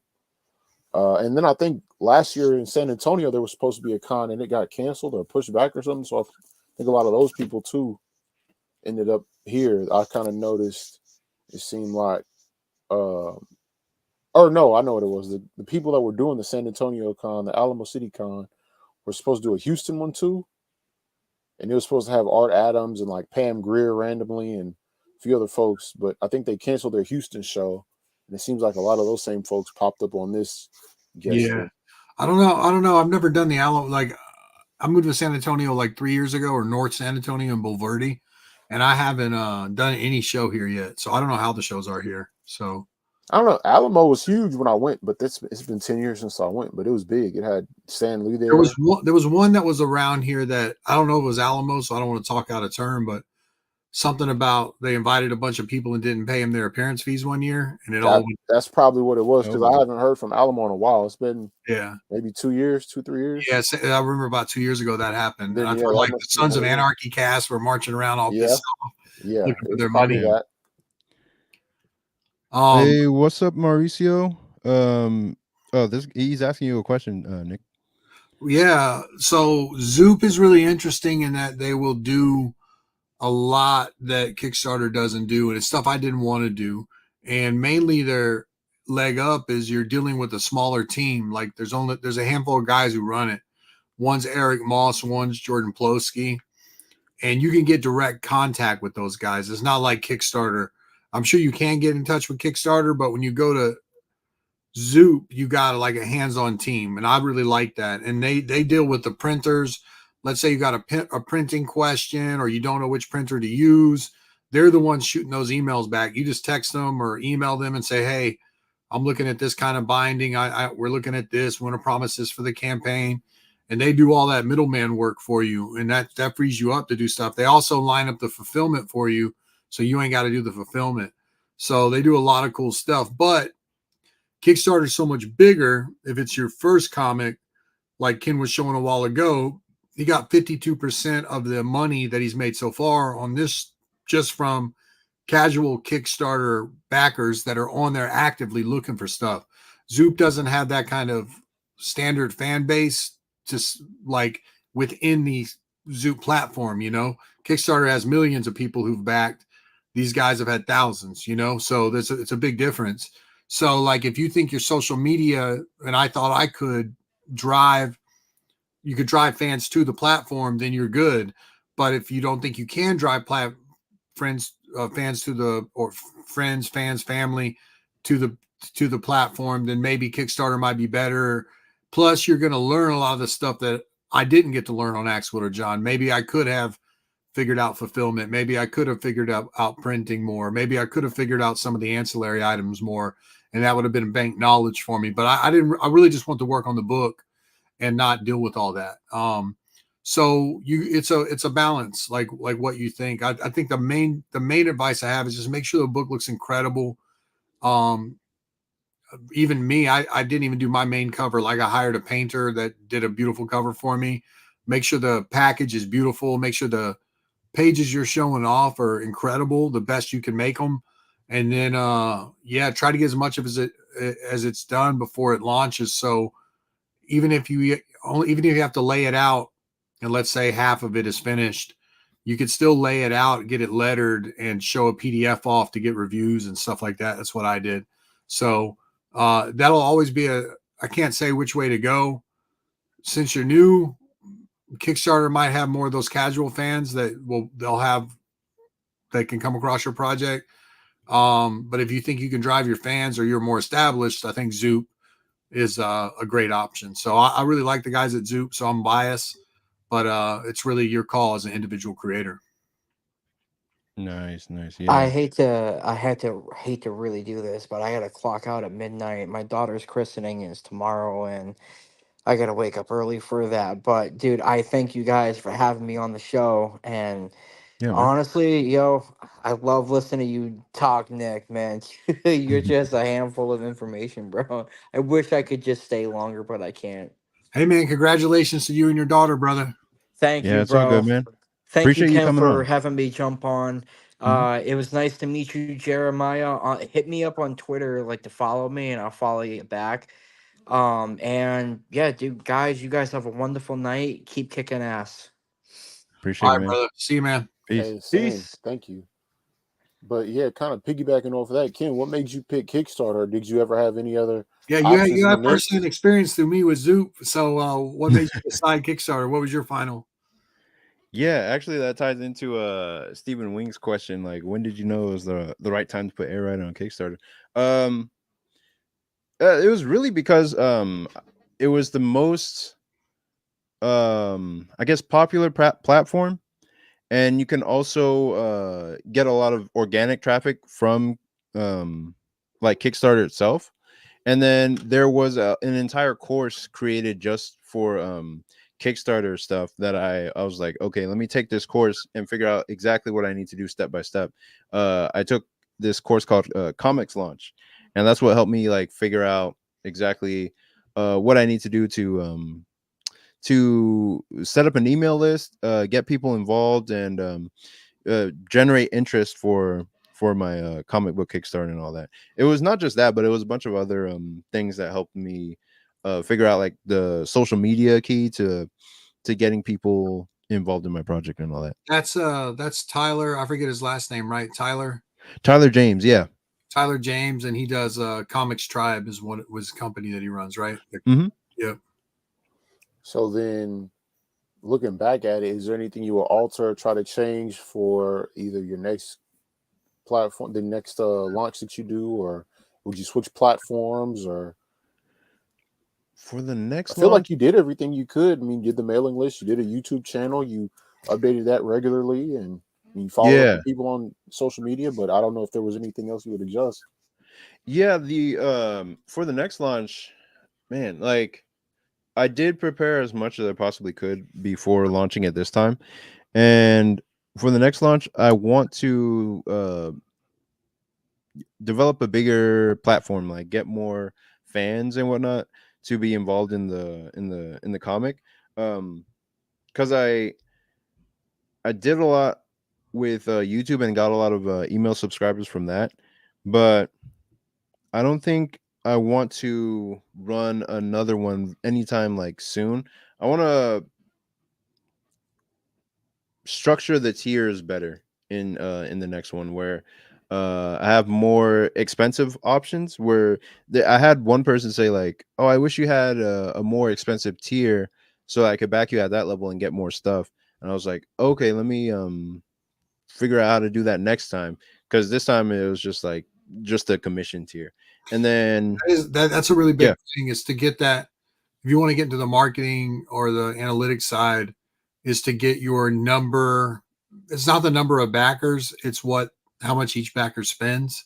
You Mhm. have 1,000 backers that spend $20 a piece, or you can have 100 backers that spend $100 a piece. You know what I mean? Right. That's a big thing when I've dealt with the publicists and stuff. They want those high end items. Big reason why John did so well was because I had really expensive original art on there, and that got the Mm. number per backer way through the roof, and stuff like that like matters. Right. Yeah, and yeah, I really just want to take more advantage of that in the future campaigns. Would you ever do anything like what Nick was doing, where you would help a project and give them some additional insider feedback, or use that as a tier, or that's not really Ye- applicable for you right now? No, I definitely wanted to do that, and I think I want to try to do something like that in the future, where I'm helping with the writing on people's projects and like their scripts and whatnot, so that I can help them make it like as good as possible or as possible polished as possible, so that they feel more confident putting it out there in the world. I was gonna do that as a tier on this project, but I was like, it's too late. And it's like with a Kickstarter, it's like they say it's like a living thing where you have to be actively involved in putting energy into it every day of the campaign, even during like the dead period in the middle. Hmm. You just have to be involved in it. And so I couldn't really there's no real time to take a break while you're doing it because it's just like you got to be on the ball with everything, like replying to like every message that you get, hitting up Yep. people for covers or commissions or like to get on their shows and all that kind of stuff. So I think that's what it got James Stucco on that scam when he was a part of oh what? that James Stucco, that scam Kickstarter from back in the day, like when Kickstarter was first taking off, like that baseball comic. Y'all don't remember that? Y'all know what I'm talking about? No, I know what you're talking about. What was it called? Sullivan Sluggers. That's what I heard it was. Yeah, yeah. Yeah, there was a lot of drama with that one.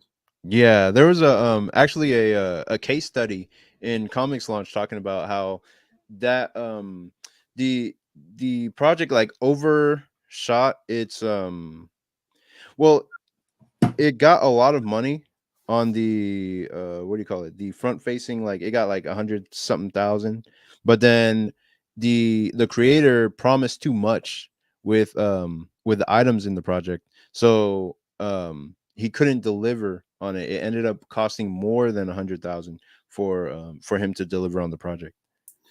Yeah, there's more drama than that too. Oh yeah. Yeah, like I know the original art collecting side. I think the writer wanted to. He thought he owned Stokoe's pages and stuff like that. Oh really? Yeah, there's a lot of drama. Dang, he wanted to This cash was in on some of that. back like 10 years ago. But yeah, I remember that going down. Right. He wanted to cash in on some of that. Yeah, I just heard. Um, yeah, I heard some stuff. So Right. I'll keep my mouth shut about it. You want to talk about the drama in the? Did you cover any of this drama yet in the Oh industry? boy. You want to bring that up? You want to step in hot water or what? It was you know the name. I It's don't know. I don't know anything. What is it? that the Ed Piscor drama. Oh, from Cartoonist Kayfabe. I saw a little bit of that. Yeah, they took down their channel for a second, and then it was up the next day, and then we got the news, or the what do you call it, the headlines and all that stuff about that situation. I was just like, oh man, that's rough. Yeah, it's tough. I don't know what to think about it, Mhm. The drama was that he was allegedly talking to a 17-year-old girl, Right. 17, 18, almost 18. It caught that Justin Roiland disease. Yeah, so then when he was like 38 or something, from the details I got, and then I don't know, it's bad, he shouldn't be doing that. Right. But also, do I think he needs to lose everything in his life? I saw the girl say, this isn't about canceling him or whatever, but it looks like Fantagraphics came out and said they don't have any future projects with him. They're Dang. knocking on his dad's door. What the? Yeah. The local news was knocking on his dad's door. Wow. Looks like kayfabe's going to end, or they're going to sever ties, him and Jim Rugg. Yeah, I saw that earlier on Twitter. He said It's bad, but it is like it's bad, like he messed up. I guess he's got to learn a lesson. right. I also don't like seeing everything somebody built ruined over a bad decision, in their Right. past. So I don't know, man. It's tough. Can I feel bad for everyone? Does that make me a bad guy? That I just feel bad for everyone in this situation? And No. selfishly, I feel bad for the fans of the channel. Like we're gonna lose a cool channel. Definitely was a great channel. Yeah. Right. So, great promotional arm for comics. I don't want to make it about, us, the fans, but I'm sad on like three angles. Sad for her, sad for him, sad about the situation, sad the channel's going to go away. It just Right. sucks, Yeah, it's like John Kricfalusi paradox. Yeah. Right. How do you separate what you enjoy about that person from whatever their personal brouhaha is? And I don't, and I even if he deserves it, there's a part of me like somebody posted like more pros should speak out against it. I'm like, that's like going out to saying the sky's blue. You know what I mean? Like, Right. what does it matter if you say that? That's like saying turd stink. Like, and like some people believe in due process. Some people don't want their names attached, like me, even us speaking about it. Some people don't even want their names attached to an article that Bleeding Cool will grab. Nick Patera says this or that. Some Right. people, Right. some people are just upset about it. Some people want more time to process it. Mm-hmm. Like calling more people with their pitchforks isn't really my way. Like if you feel the need to, it's on your heart to, and think you got to take, then go ahead and say it. But sometimes, like, what's there to say? You know what I mean? Yeah. So I didn't like that part of it when someone's like, more people should condemn. Just everyone's feed's just going to turn into shitting on him, and then also. He's got so much of his life into this comic book game and this YouTube thing, and he's finally getting ahead of the pack, and he's losing it all. If he were to hurt himself, I don't really want to be 1/1000th 1% of that. I don't want that on my conscience, Right. I'd rather be like, maybe now's not the time, but show grace and forgive and move on, like that's just how I operate. I wouldn't want to be the ones piling on for the sake of hearing myself speak, Yeah. if he were to hurt himself or anything like that. So there's a lot of reason why people don't talk about the stuff, Mm-hmm. But yeah, I feel bad for her, feel bad for him, and yeah, just not a good situation. Yeah, all around, it's just not a good situation. It makes me like, does it give you like this what do you call it, like a kind of a, like this background fear that you might like associate with somebody who in the future they'll do something like weird or fucked up or whatever, and then you'll have to like, Yeah, I think it'll be, I mean, you're taking all the claims at face value, right? There's like 2 Mhm. or 3 claims now. And yeah, I mean, it'll keep you in check on your behavior, but there's a part of me too that's just like, I'm gonna make my life moving forward. I probably did this a while back, but just about me, my family, my kids, and close friends, like I'm Right. not gonna let many more people into my circle. You know what I mean? Just out of Right. self-preservation, Yeah.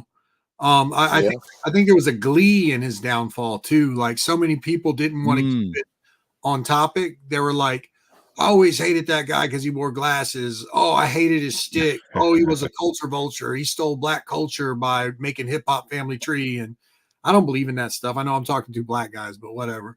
Like you guys can steal white culture if you want. I don't care. Right. It doesn't bother me. Yeah. Just do it well, But Right. it felt like a lot of pent up resentment that had nothing to do with the That's claim. exactly what it was. Pent up. You're right. Yeah, and I don't like people seeing. I didn't like that either. There's a lot to not like about the situation. Is how I felt. Right. And Yeah. if you agree with me, back Air Rider. All right, let's go. We're trying to sell some books here. We're not trying to bring. Yeah. Yeah, exactly. I feel like I've reached the limit of how many books I can sell at this point. You can In definitely terms of reach how the many limit. people are watching and whatnot and all that. But let me answer Young Wavy's question. He said, what printer did you go with and recommend? I printed out Air Rider twice before, and once was with this printer called Ken S, and the other one was with Comics Wellspring. But since Comics Wellspring was the one I latest printed with, and they have a discount, that's who I'm going with on this current campaign. They have a crowdfunding discount, so that's who I'm printing Air Rider with. For me, it was there's a Canadian one. I think they mainly do books and not floppies, but it was one of the best ones in North America. It was a Fresens, Fresans, and Okay. they do pretty good high end printing. Nice. 3D. Okay, so I have several like fan art pieces that I actually wanted to showcase on the channel right now so that everyone can see like who dropped off a fan art, and they're going in the book, in the back of the book. So I'm gonna show those now. Let me post it up here. One sec. Let me get my screen share screen, share whole screen. Dang, I got to get Here it we go. together and draw me one. Yeah, you're all good, man. Let's see. Here we go. Fan art. And my whole thing is like messy and whatnot. But Hey, before he shows us, Jeremiah, you didn't respond to that Frank Quietly thing. Did you look at your text? Oh, Did you get it? Did you get it or not? Dang, I don't know what I do on my phone. It was that life changing. I guess I got to look for my phone Well, now. I mean, it was pretty life changing. you ain't gotta look for your phone. It's all good. It's just the master of masters drawing a super cool character. That's all. I guess. Wait, I don't know if y'all can hear me. Hold on, because I started looking for my phone. Oh, okay. Yeah, I'm not unmuted. So yeah, what Let me. what was pull that up like the for you to get some Frank Quietly art of your original character? Then what was that like? It's pretty cool, man. He's Or you've been waiting for it for so long that now it's just like, yeah, of course. All right, it's about time. yeah. I mean, no, it's fantastic. It's for me, Vin Frank Quietly is the reason why I started drawing comic books. So my life wouldn't be the same. I wouldn't know you guys. I wouldn't have my family, my kids. I met my wife because her sister was going to the Savannah College of Art for comics, and she reached out to me, and we hit it off. And yeah, I don't know, man. I wouldn't be drawing comics without that guy. So it's pretty cool. Nice. Full Okay, circle. so I pulled up the last piece so I can put it on the keep both. Cool. All right, so I'm gonna start with this piece. This is an Eric piece. It's very anime styled. Can y'all see it? Yeah, it's Clearly? pretty close. That's pretty close to your style, actually. Yeah, it's very anime style. It's by this girl named Sam, but she goes by Crisscross on Instagram, or Kristen Cross on Instagram. And she is headed to the Kubert School. This is her art style. This is what she draws like. And yeah, I appreciate the fan art from her there. And that's going in the back of the book. And then this one's not fan art, but it's the Donald DeLay cover that Did you color this, Ken? yeah, I colored it. Nice. I wanted to get more detailed with the colors, but it's like I didn't have that much time to get through it, and it was like 4 days till the end of the campaign, so I was just like, okay, I just gotta get something out there. But yeah, Donald DeLay, he did the inks, he did the line work on it, and then I just colored it while I had time during the campaign there. Let's see, let me go back, and then oh yeah, we have this cover by his name is Mr. Hero Guy on Twitter, and he's really active. He does his own superhero comic called From Zero to Hero, and he just drew my character at some point. Just it was actually before the campaign, and I was just like, all right, cool, I'm gonna include that in the back of the book. So that's his style there. That's awesome. And Zach, he actually drew this during the first live stream that we did. He drew this really weird, wacky version of Air Rider with his fucking teeth all fucked up and shit. Hey, give me a Paul Pope little vibe with the T. It does have a Paul Pope with the blacks and stuff. It Yeah, does. Yeah. with the ink too. I actually like that Air Rider at the bottom. He did the logo. Yeah, it actually looks pretty cool. Like, yeah, I should just rip this and take that and make that the new. Yeah, it does have But a nice organic, handcrafted feel to the logo there. yeah, but yeah, this was it reminded me of Sam Keith, the way he did it. Oh yeah, with the Yeah. exaggerated proportions too. Yeah, Mhm.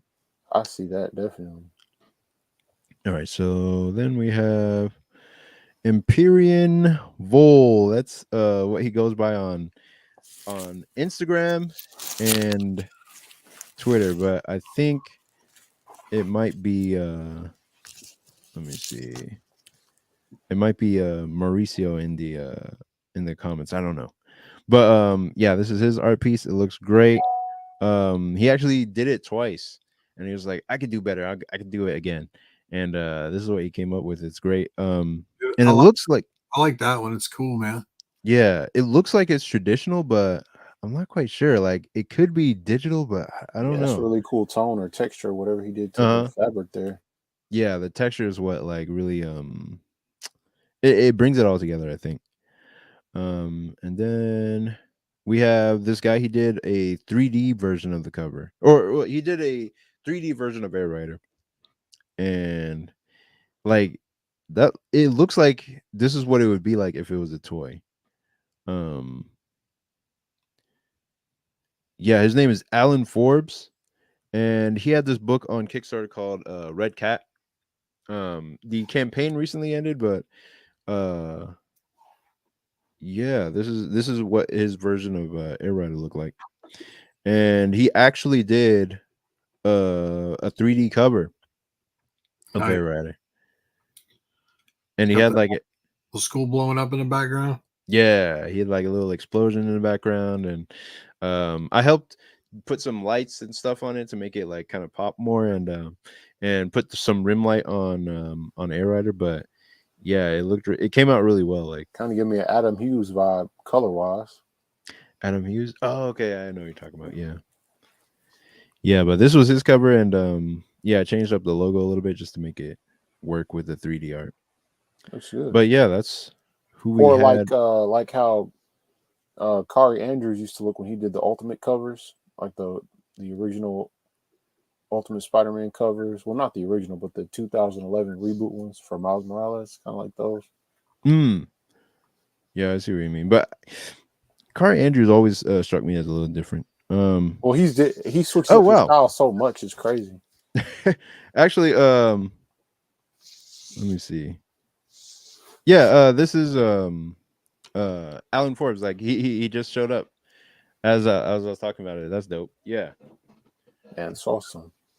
Yeah, so he did the 3D versions of the cover. I think it was in Blender. Alan, did you use Blender to make? Do you use Blender to make your 3D work?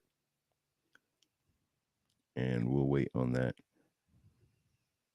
Mauricio, what's your How do you guys see the messages? I don't get to see those or what? You should Oh, be it's able to gonna click over on be comments Oh, it's in next the to private comments. I chat. got private Yeah. chat open. Oh, okay. yeah, it'll be on the other side. I'm gonna get lost in this now. All right. Yeah. People are talking over here. You can hear Oh yeah, up and Mauricio, which uh what's your handle online so I know which art it is. And let me see. Okay, and Alan, he says he he works primarily in Poser. Seen what I haven't seen Poser. The only thing I know is Blender, and that's the 3D thing that everyone uses. But I actually have to let me check out what Poser is. Oh, Nick, I saw the quietly thing. So was that something you gave him a breakdown for? Or he said this is what I want to do for the cover. Because I know I saw an interview where y'all were kind of going back Oh, and forth Yeah, discussing no, the process. So he you asked me sent for him a something. thumbnail, and I did a really crappy like 30 2-minute thumbnail, Mm-hmm. and I think he just Oh. overdrew it is what I think he did. I'm not quite sure. I got to overlay him and see. Oh, okay. I was about to say, I know you were trying in the interview, you were trying to kind of get him to drift off your thumbnail and kind of go his own way. Yeah. But I think he followed it pretty close is what I think. okay. But do you like it or do you not like it? Is it the best thing you've ever seen or not? Oh, actually, it's crazy that because when I looked at it at first, I thought it was your action figure just colored. Oh, really? So I had to click on it, and I was like, "Oh, this isn't," because it looked so 3D when it was shrunken down. The way the lighting was set up and everything, I thought it was really just something standing like a photograph. Yeah, So I was like, "Oh, okay, that's cool. He finally got his action figure painted." And then you were like, "No, it's Frank Quite." Like, "Oh, look at it." I was like, "Oh, okay." But yeah, it needs more blood. There needs to be more blood. That's why it's I almost like hard the to recognize contrast. him without the blood. It has the Houston Oiler baby blue on the cover too. I like And that. then it's a little bit more of a contrast from the Das Pastor stuff is like the darker, the burnt reds, the browns. And you got an alternate one that's brighter, a little bit more open. Reminds me what he did with those the Gerard Way covers, where he did the Milkman, those variants that he did. Yeah. It kind of gives me that the way he set those up, kind of the same colors, and then it's kind of the same like one character, pretty framed up, pretty centrally, but smaller. The Milkman ones I think were bigger characters, way like blown up, way in the middle of the page, kind of lined up and floating. But yeah, it looks really good. Nope. Ever since he started coloring himself, I think it's just been a level up because he was really good on oh my gosh, what's the Mark Miller Ambassadors? Yeah. That looked really good, and he had a lot of the same. I feel like he almost took the same panel layout that he used for that Star Wars drawing. He used that bar, that kind of like that cantina scene for one of the scenes in Ambassadors too. So I feel like he can get a little bit more interesting when he's working by himself 100%. Thanks, Alan. Appreciate it. Peace out, man. All right. So I don't know. Yeah, man. I don't know if I've ever asked you, Ken, but who are some of your influences? I mean, of course, we know with Patera, it's obvious it's Frank Quietly. You always will say Frank Quietly, but what Right. are your influences a mix, or is it one person? Or I know we've talked about kind of Saturday morning cartoon as a general vibe, but is there anyone in particular? There's a few, especially in comics, that I'm really inspired by, and I always keep them like right next to my desk just so that I have them handy. But one of them I'm primarily inspired by is Ryan Otley with Invincible. I know we've talked about him. I didn't know you actually were inspired by his art, but I know we've talked about the story a lot. Yeah, I really love the boldness and the fullness of the characters in Invincible, and I like how they feel so like he cartoons them so well, like that they have actual human expressions and whatnot. So I like that aspect of Invincible. It's crazy to see how much his art evolved over the course of Invincible too. Absolutely, 'Cause he yeah. was definitely a web artist at first, and you saw him kind of develop into a full comic artist. Right. And I feel like the show doesn't capture that fullness as well as the comics do. Like the Man, comics are a better reading experience than it don't is get me watching started the on show that stupid sometimes. show. I will derail this whole conversation over how much I'm disappointed by that show. So I don't. Wait, you don't like Invincible the show? People are loving that Oh, show. I hate that trash. But Damn. it might just be because it's something that's been living in my mind. What would it look like as a cartoon, for so long Right. that maybe nothing would ever live up to my expectation. But I don't know. It feels like it's a cash grab. I have to be honest. It feels like Robert Kirkman said, "All right, Amazon, it's going to cost y'all $5 million an episode to get this Invisible show. Sign up with me. I'll get it to y'all, and don't ask me any questions. Just give me $5 million per episode. We'll do 16 episodes. Send it to Skybound. We'll get it straight." He took that money and then he paid the artists. I'm sorry, the voice artists, like the voice actors or whatever. Like he got all Yeah. the biggest voice actors he could find, and then he went to the art team and was like, "All right, guys, we've got $5 left for you guys. yeah, we have $180,000 an episode for you guys. So let's do our best. Let's stay positive. Let's not focus on what we don't have. Let's focus on what we have. Let's Yeah. do some late nights. Let's pool our resources and just grit it out, tough it out." I feel like it was that, and then he kept like the other 2.5 million and just put in his pocket per episode.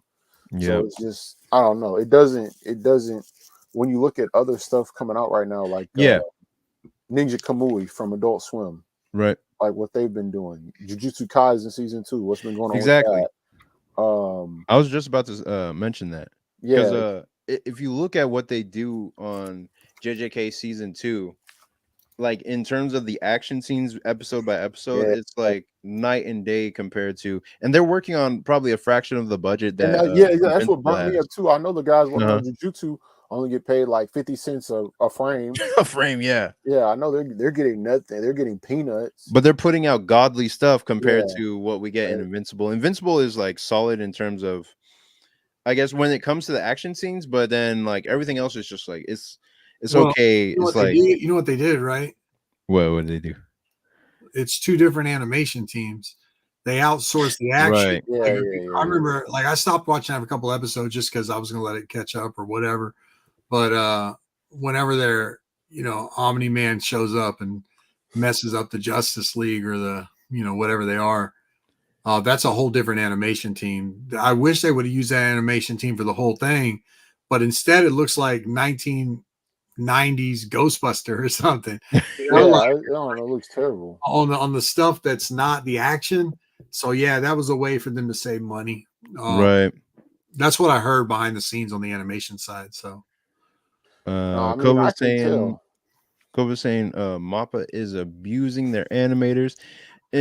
When I think about Japanese animators, I don't think that there's on some level, like I wouldn't use the word abuse. I would say that the animators themselves are so, because if it was really that unlivable, they can animate in any other, like their skills are valid in any other industry. Like they're almost overqualified to animate on Invincible or on Some an other American production somewhere. product.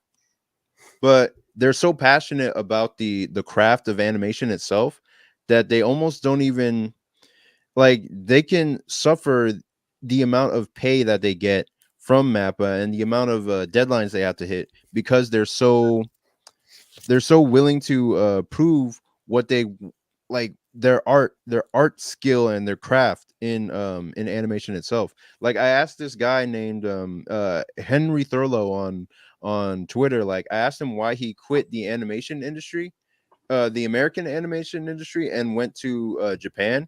And he said it's because over there he can actually feel pride in his work. And over there he's been hospitalized just from working so hard on their animated projects. Kuroshi, the name of the whole yeah thing. yeah but he didn't feel like he was able to express himself in America. He had to go over to Japan to actually be able to go all out on an animation. So when I think about the term abuse, I'm like, It's it's self-inflicted almost like a abuse. two-way street. Go ahead. No, I was So you're blaming the you're it's like if a man victim hits a blaming. woman, you're No. Yeah, victim blaming. Wait. victim Yeah, blaming, bro. Ken is over here victim It's a two-way blaming. street. Yeah, Oh man, They don't leave, so it's their fault now, Ken. I'm yeah, gonna have to cancel the exactly. stream. Shut down the Have to whole cancel it channel. right now. Yeah. Delete all my videos and I make don't know. apologies. I mean, okay, Nick, you could probably speak to this from a different perspective. When it comes to just comics, don't you feel like there are those people where you can tell they've let their foot off the gas? I know I can tell just by looking at like Sarah Kelly now versus Sarah Kelly 10 years ago. I can tell she's not, she doesn't care. Or if she does, it's for different projects or different covers. Like she can kind of turn it off and on. There are people that will put their foot on the gas when they need to and then ease off. And then there are people that I can tell are putting that same, like a Aaron Cooter, where every single time I see him, whether it's Daredevil or whether it's Avengers, he's putting that same level of care and attention to detail into everything I see him work on.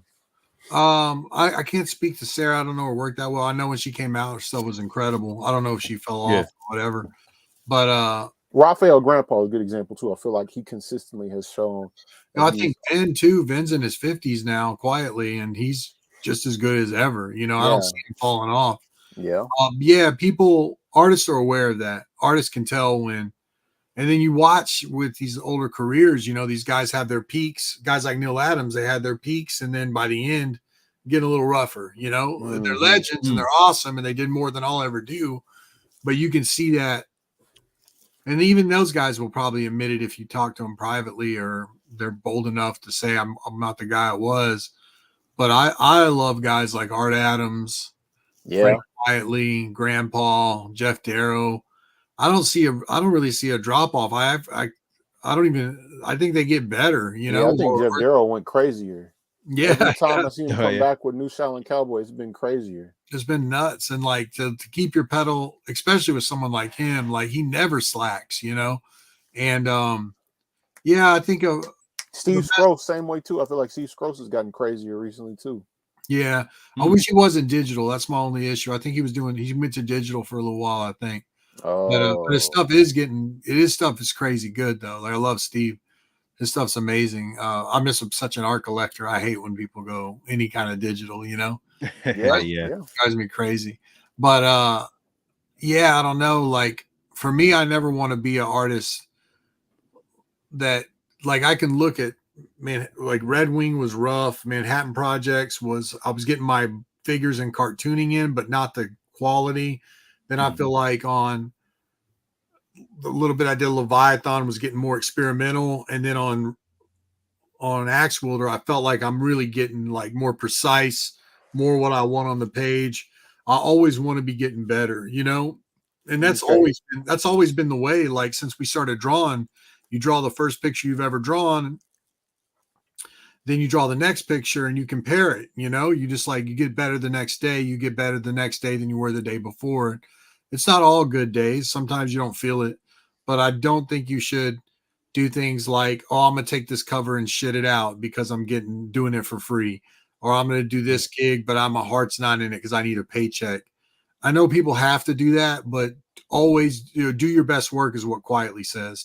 And if you're always trying to do your best work, and it's hard to do that, then you're always getting better. You know, that's the thing. And you're never satisfied. You know, nothing's ever good enough. And if nothing's ever good enough, pretty soon, when everyone else looks at you, they'll be like, oh my God, you're the best, or you're one of the best, because you're always pushing yourself. And I think just doing stuff to get it done at that point, I'd rather go push grocery carts or go work in an office, you know, then that's just doing work to get it done, you know. And I can get benefits doing that. I can get security doing that. So if I'm doing this, like I want to do it the way, you know, I don't know if I'll ever be a legend. I don't know if I'll ever be anything, but that's the path. That's the North Star I want to shoot for, you know, fall short, if you will. But I don't want to like, especially people who cut that on so early. There's a lot of people that haven't earned it yet that never became a name, and they start just coasting, doing it. Oh, they start lazing. Yeah. Coasting early, coasting in your 40s, or, you know, I can get it if you're 50 or 60 and you've got 5 or 10 trades of amazing evergreen work that people would go back to for way after you're dead. But some guys are like 35, you know, and be like, it's Cruise just, control. yeah, cruise control. And then that's a bad mindset to have, because if you have that mindset through your 40s and 50s, then you're going to be one of those guys that had that peak and then that, you know, that decline. And I don't know. I want the whole game for art is beating yourself, you know, and it's like that with lifting weights or playing basketball. Like, you got to go work on your jumper. You got to go. If I go in and try to bench press 500 pounds, I'm not going to be able to. So you're going to figure out what you can lift, 135, and then the next week 140, and then in 2 or 3 years you'll be repping 225, and then you get sick of doing that and you get to 250. But if you're like, man, 225, I smoke all my friends, I'm better than all these guys, I can go. And then next time you go to the gym, you're doing 185, and then you're weak, you know.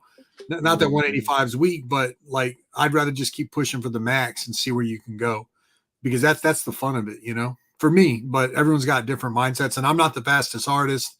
And a lot of the guys I rattled off, Art Adams, Frank Quietly, Raphael Grandpa, I listen to Jeff Darrow, I list some of the slowest artists in the industry, you know what I mean? Yeah.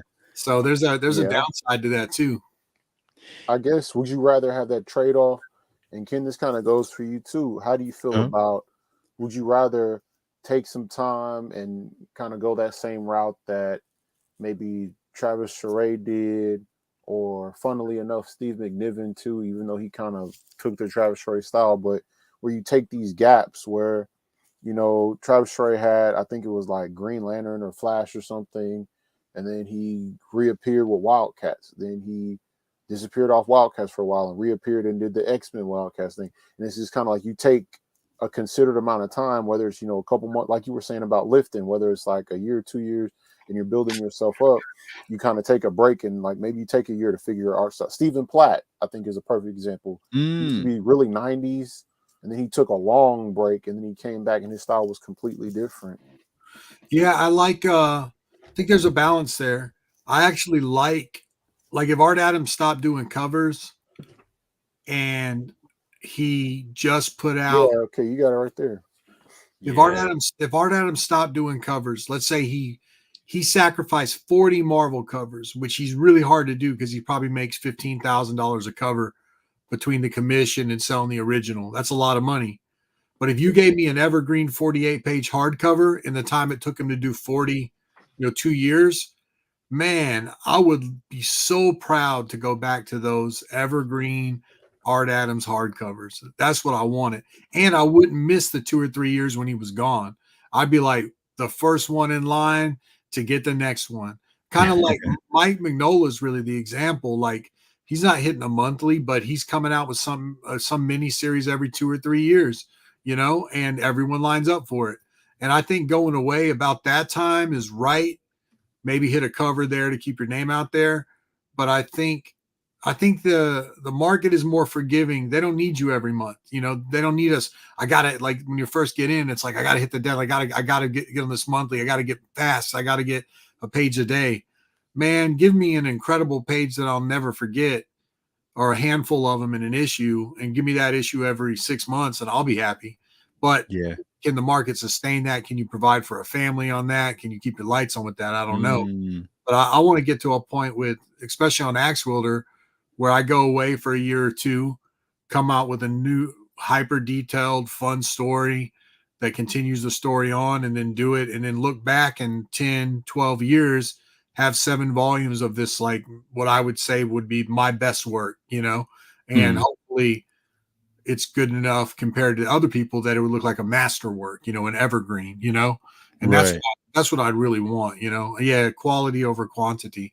I don't need I mean, there's guys that can crank and do both. Like, Otley's like a genius, right? Otley can, like, he could hit that monthly if he needs to, but he's also incredibly good. There's guys that are just wizards, but, like, I don't know, man, just give me a quietly evergreen every 3 years, or every 4 years, and I'll be a happy man, and then by then you get 30 dudes doing that. You'll have every month or two, you'll have a new evergreen that's awesome on your bookshelf, and then by the next time the next dude's up, that's what I'd love to do with Kuroshi. line up just a slew of killer artists, say go away, work for 2 years, you know, and then when you come back, we'll kickstart it, we'll make all your money and some. But you know, you got to have a little bankroll to start that. So that's what I want to do. Yeah. Yeah, I really wish I had the time to draw and really like dig into the details of stuff and make things how I want to. But I think I'm in that early stage, like how you were, where it's that process of you just got to hit your deadlines and draw as best as you can within a short amount of time so that people don't forget your existence and your work, and you can keep putting stuff out there and develop that sort of skill set and longevity to where you can take a year or two off and really dive into the details and make something beautiful that's evergreen that people can really look back at and hold on to.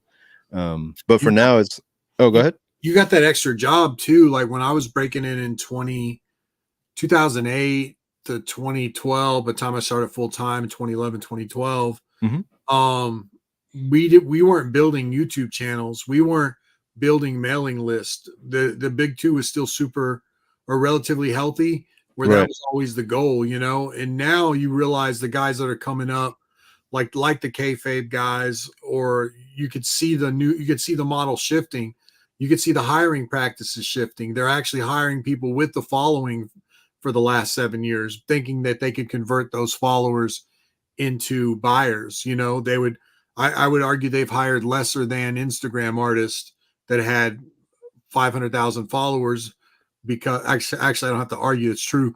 Like they'll hire like an person that gets hot on Instagram, but they've never done sequentials. And then all of a sudden I know I've got friends that have ghost penciled pages for the Instagram artist to finish and say it's their art, you know? And then you start realizing the power of having that social media reach. And that matters. My wife is in traditional publishing, and they actually look at, do you already have an established fan base where we can bank 400, 500, 1,000, 2,000, 3,000 copies sold to? And then that matters in your advance, you know, that matters. Yeah. It all matters, you know? And so you're coming up in a time when you're hyper aware of that. And instead of like, and I don't know what to tell you there. I had this conversation a lot, like with young artists, and it's like, there's a part of me that knows I need to do what you're doing too. But there was a part of me when I started where I only cared about working, drawing better, beating myself. And you guys are getting pulled in this extra direction. And I can't call which is smarter. Like by the time you're done building your channel and all that, or getting a base that's sustainable, and you're 30 and you're like 30 issues into your book and you got 30,000 followers, you're going to be able to wield that in a way when you're ready to stop and slow down and draw your very best work and monetize it more. But the other inverse of that is, if you just stopped and did the most incredible book ever, could it be $100,000 Kickstarter today if it looked like Frank Quiley? I don't know. I don't know. Like, and so I don't know which one's better. I cannot call it. I do know that you're going to have more freedom building up your channel and your list and all that, and all, you know, your subscriber list and keeping your name out there. But I do think it's a balance. You know, I think you're going to need to balance it, and that's something you'll have to figure out as you go. Man, I'm glad you brought this up, Ken. That's why we're on the same page. I was going to ask you about this. What's going on at Dark Horse? This is at Dark Horse. Mark Miller moved to Dark Horse. Something's going on. Something's in the water. Like people are running away from Image, and it's just like I'm just curious. But yeah, this is a big deal. From that YouTube channel, working on YouTube, and you know, getting his book started. This is crazy. Doing a webtoon and converting it. Yeah, Nick, this is an example of what you're talking about. This guy, he had a YouTube channel, 55,000 subscribers. I think he's got more now, but he also is on Twitter, and basically he's just been going hard on making his own comic and posting it on this site called Manga Plus Creators. And he got like, I don't know how, like it says 3.5 million views on the first chapter, and I think 11 million overall for all his chapters. He's just pumping out these chapters over and over, and he's got like 10 out so far. And then Dark Horse has now picked him up, and I'm like, wow, this guy's only like early 20s, like 22, 23 maybe. And it's because of he's drawing quality work, but then he also has a large social media presence that that really caught the people's attention, so that they could pick him up as a book. Like when you're proven on social media these days, that's when the bigger companies start to reach out to you for opportunities and whatnot. Yeah, you're selling yourself as a product and the book. You Yeah, have to Dark be your Horse is getting personality. hot. Like I don't know where Kuroshi will go, but whenever that's announced, I know this Dark Horse is getting hot right now, though. Yeah, I don't know what Yeah. it is. Dark Horse is going crazy right now. Mark Mhm. Miller jumping over from Image. They're picking up Yeah. stuff. I don't know, boys. I don't know what's going on there. That's the Oh, part yeah, that's man. I know recently Dark Horse had a big influx of cash because they got purchased. So I don't know, maybe they're making a multimedia presentation to people like, hey, we can put you up over here. We have a game division now. That's a little like you saw. It's that it's not a racer group, but it's like a big video game company. Yeah. Conglomerate bought them. Yeah. Mm-hmm. They're doing like hard layoffs right now too. Oh, they Dang. are. I didn't know that. A lot of the video game like developers that they purchased, not Dark Yeah. Horse. Dark Horse is good, but a lot of those guys are a lot of them are going under. So I don't know what's going on. The Oilers represent. Yeah. I think it's kind of like, funnily enough, I think it's like what went on in the 90s with comics, where there was like this big speculator boom. And I think the same thing happened with games, with Fortnite and with Minecraft. And I think there's been like this rush to just make a game studio and make a game, and we'll just drop it on the App Store or da-da-da or whatever. And it's like, Suicide Squad is an example of that. They saw Fortnite. Yeah, we'll just do a Fortnite, but with Suicide Squad characters, and it doesn't match, and the characters don't match, and people didn't like it, but you're just trying to jump into the zeitgeist, and they're doing it while it's kind of a fallow period. They think they were jumping in at the top of the wave, and it's already quested and gone, and they're just hitting the bottom of a dry pool now. Right. Actually, let me present my screen because Ken, where you at right now? Did you get any backers tonight on the closeout? Yeah, I think maybe one or two. But we're up to like $4,199, and Dang, I there need you go. $1. I just need somebody to just drop $1 in there. I'd If like to anyone see could- more backers to say you got 100 backers. That's what I like to see. Yeah, actually, I would like to see that too. That would be cool. But I don't think we're gonna make it in 11 minutes. But yeah, Almost. 4,199. That's Can what you we give a got tip so far. on there? Is there a tip? Is there a tip option or no? I think Yeah, I was about to say I got you yeah, for there- $1. it's like what do you call it? Either you can change the pledge, or you could just the pledge amount would be like this I think I $1. backed you already, so let me look. Yeah, I backed Like it if you add $1 to your current amount, then it would just be there. Like it would just add. But I don't know how to do it exactly, so it's just because I can't back my own thing. So Back it, baby. Back it. I didn't know that. I've seen some people adjust their what do you call it? Their pledge to I know there was controversy about it at one point, people inflating their Kickstarter number, but I don't know. I don't think you can do that though. like inflating your own Kickstarter. Yeah, it's been a while since I heard controversy about it. Yeah, I've heard people actually do that.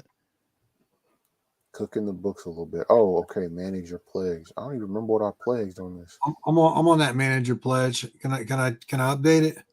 Yeah, I think so. You could just Okay, yeah. Change your pledge. I went down to the $1. bottom. Dang, Okay. I gotta remember my Oh, I password. got you right here. I got you that bonus support. Dope. Dang, there's my name on here. Yeah, my mom was actually trying to get like people from my church to There you go. to get into the campaign, and There you go. You beat it, Ken. Oh, you know what? Did it wonder go? if I think it does it went. update live? Let's see. I might have to refresh the page. Okay, dope. Nice. Awesome, man. Appreciate it, y'all. Cool. Yeah, I just did it too, so hopefully it worked. I don't know when you can tell or how you can tell, but Let me see. Hey. Oh, it's on the 5 spot. Why you gotta show me up, Jeremiah? oh, I didn't even change the number. I just went in and found a different, like a higher tier, and just picked a higher tier Oh, because I okay, didn't dope. want to do the math of trying to figure out what's the extra plus. Just like It's just plus $1.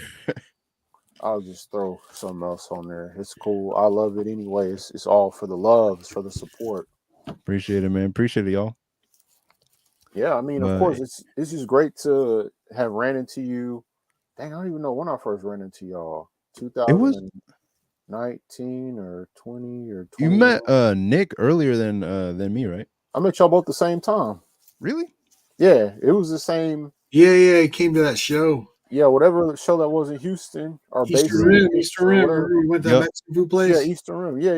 Yeah. That time. Yeah, exactly. Whatever day that was, 2020 or 21 or something in that range. But it's great Yeah. to have been talking to you about this and then sitting down and getting a powwow with you about where you want to take the story and how you want to break the beats out and how you want to take things page by page. Oh And yeah. seeing you come and put it on Kickstarter and build up your YouTube, go back and forth about what kind of YouTube topics to get into. And then we have Appreciate it, Global. conversations that pop up on YouTube and, being able to see you work on your mailing list. And it's just great to have it all come full circle. So I got to do what I can to support it, man, and just encourage you to keep growing it.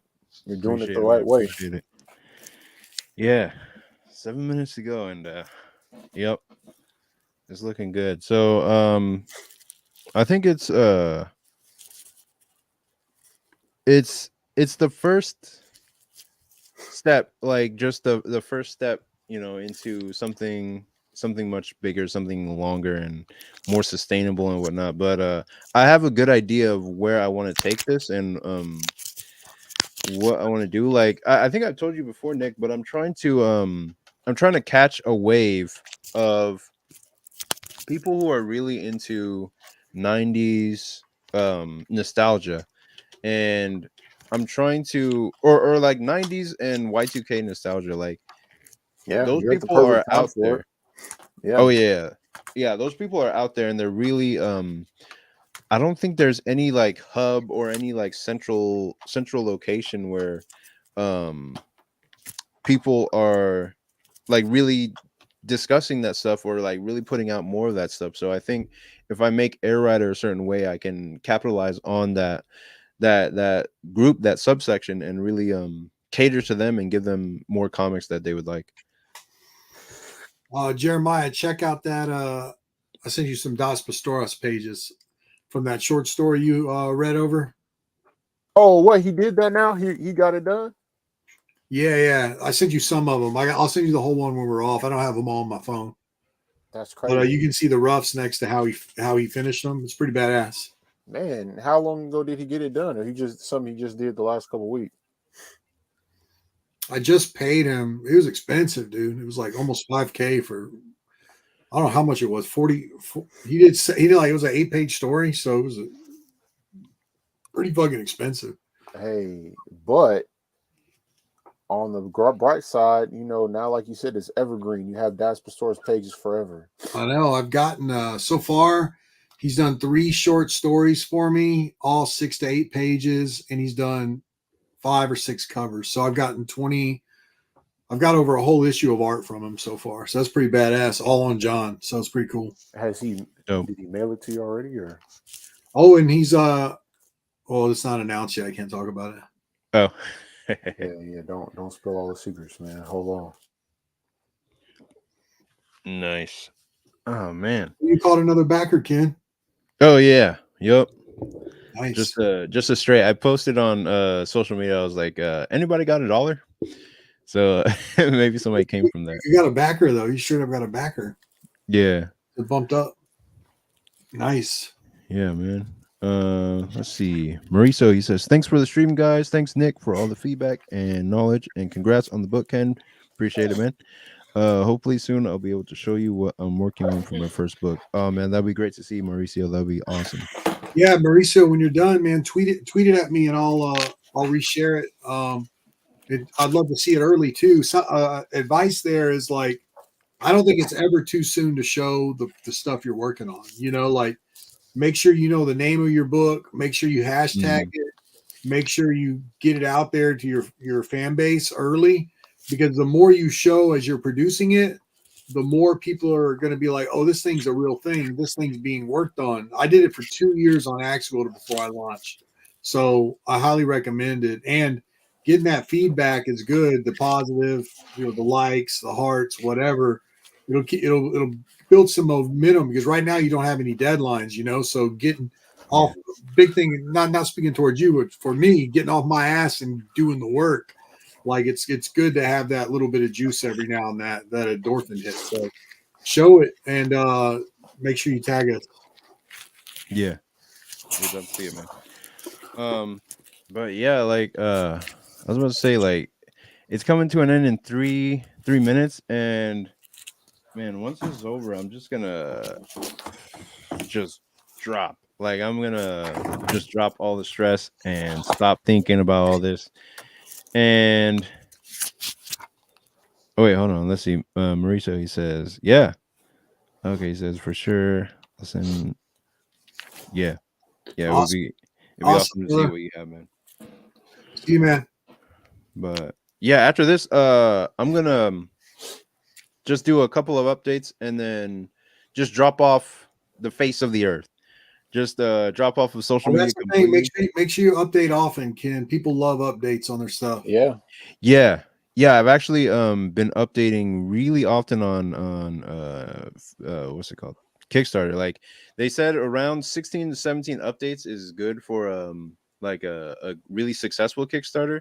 And so I've just been updating every couple of days. And so I'm gonna keep updating on the Kickstarter and on my email list, just so that I can be in contact with all the like paying customers, because I think that's how it goes. Like after you're done with the social media outreach and whatnot, after that you're done with that phase, you just move into taking care of all the paying customers that have put money into the book, and focus on them and ignore social media for a while, so that you can make sure their orders are taken care of and fulfilling all that stuff, and then go back out to social media to gather more more future fans and customers and stuff.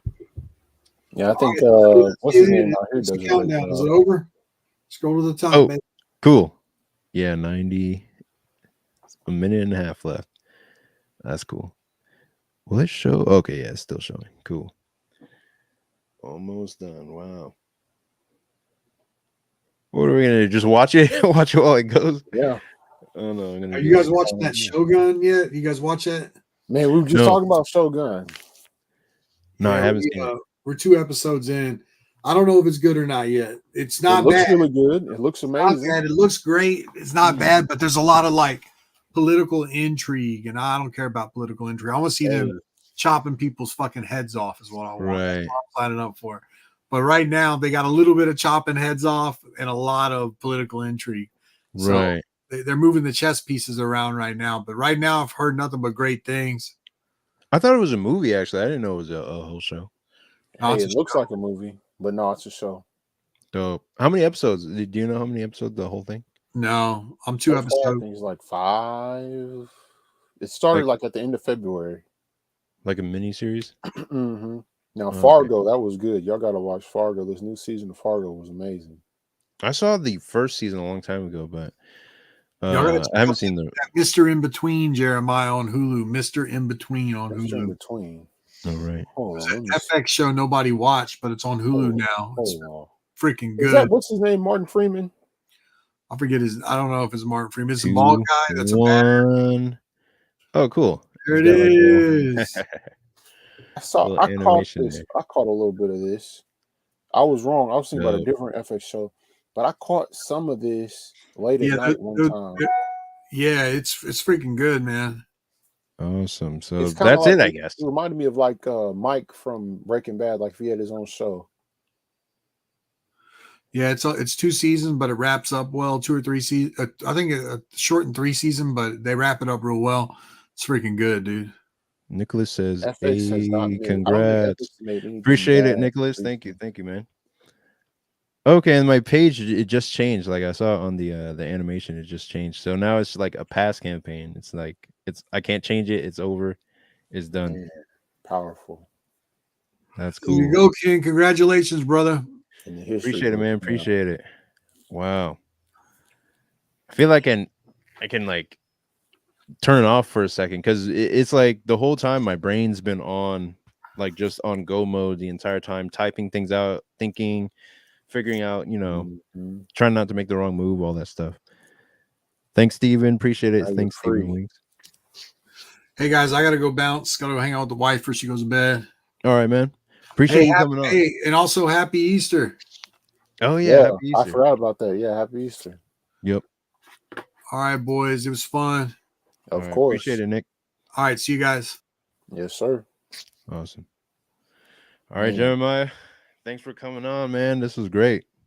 of course. How does it feel to be a legend now? You're a Kickstarter legend, one of the Oh few yeah, that's been funded. a full legend. That's that's what it feels like. Yep. No, So, man.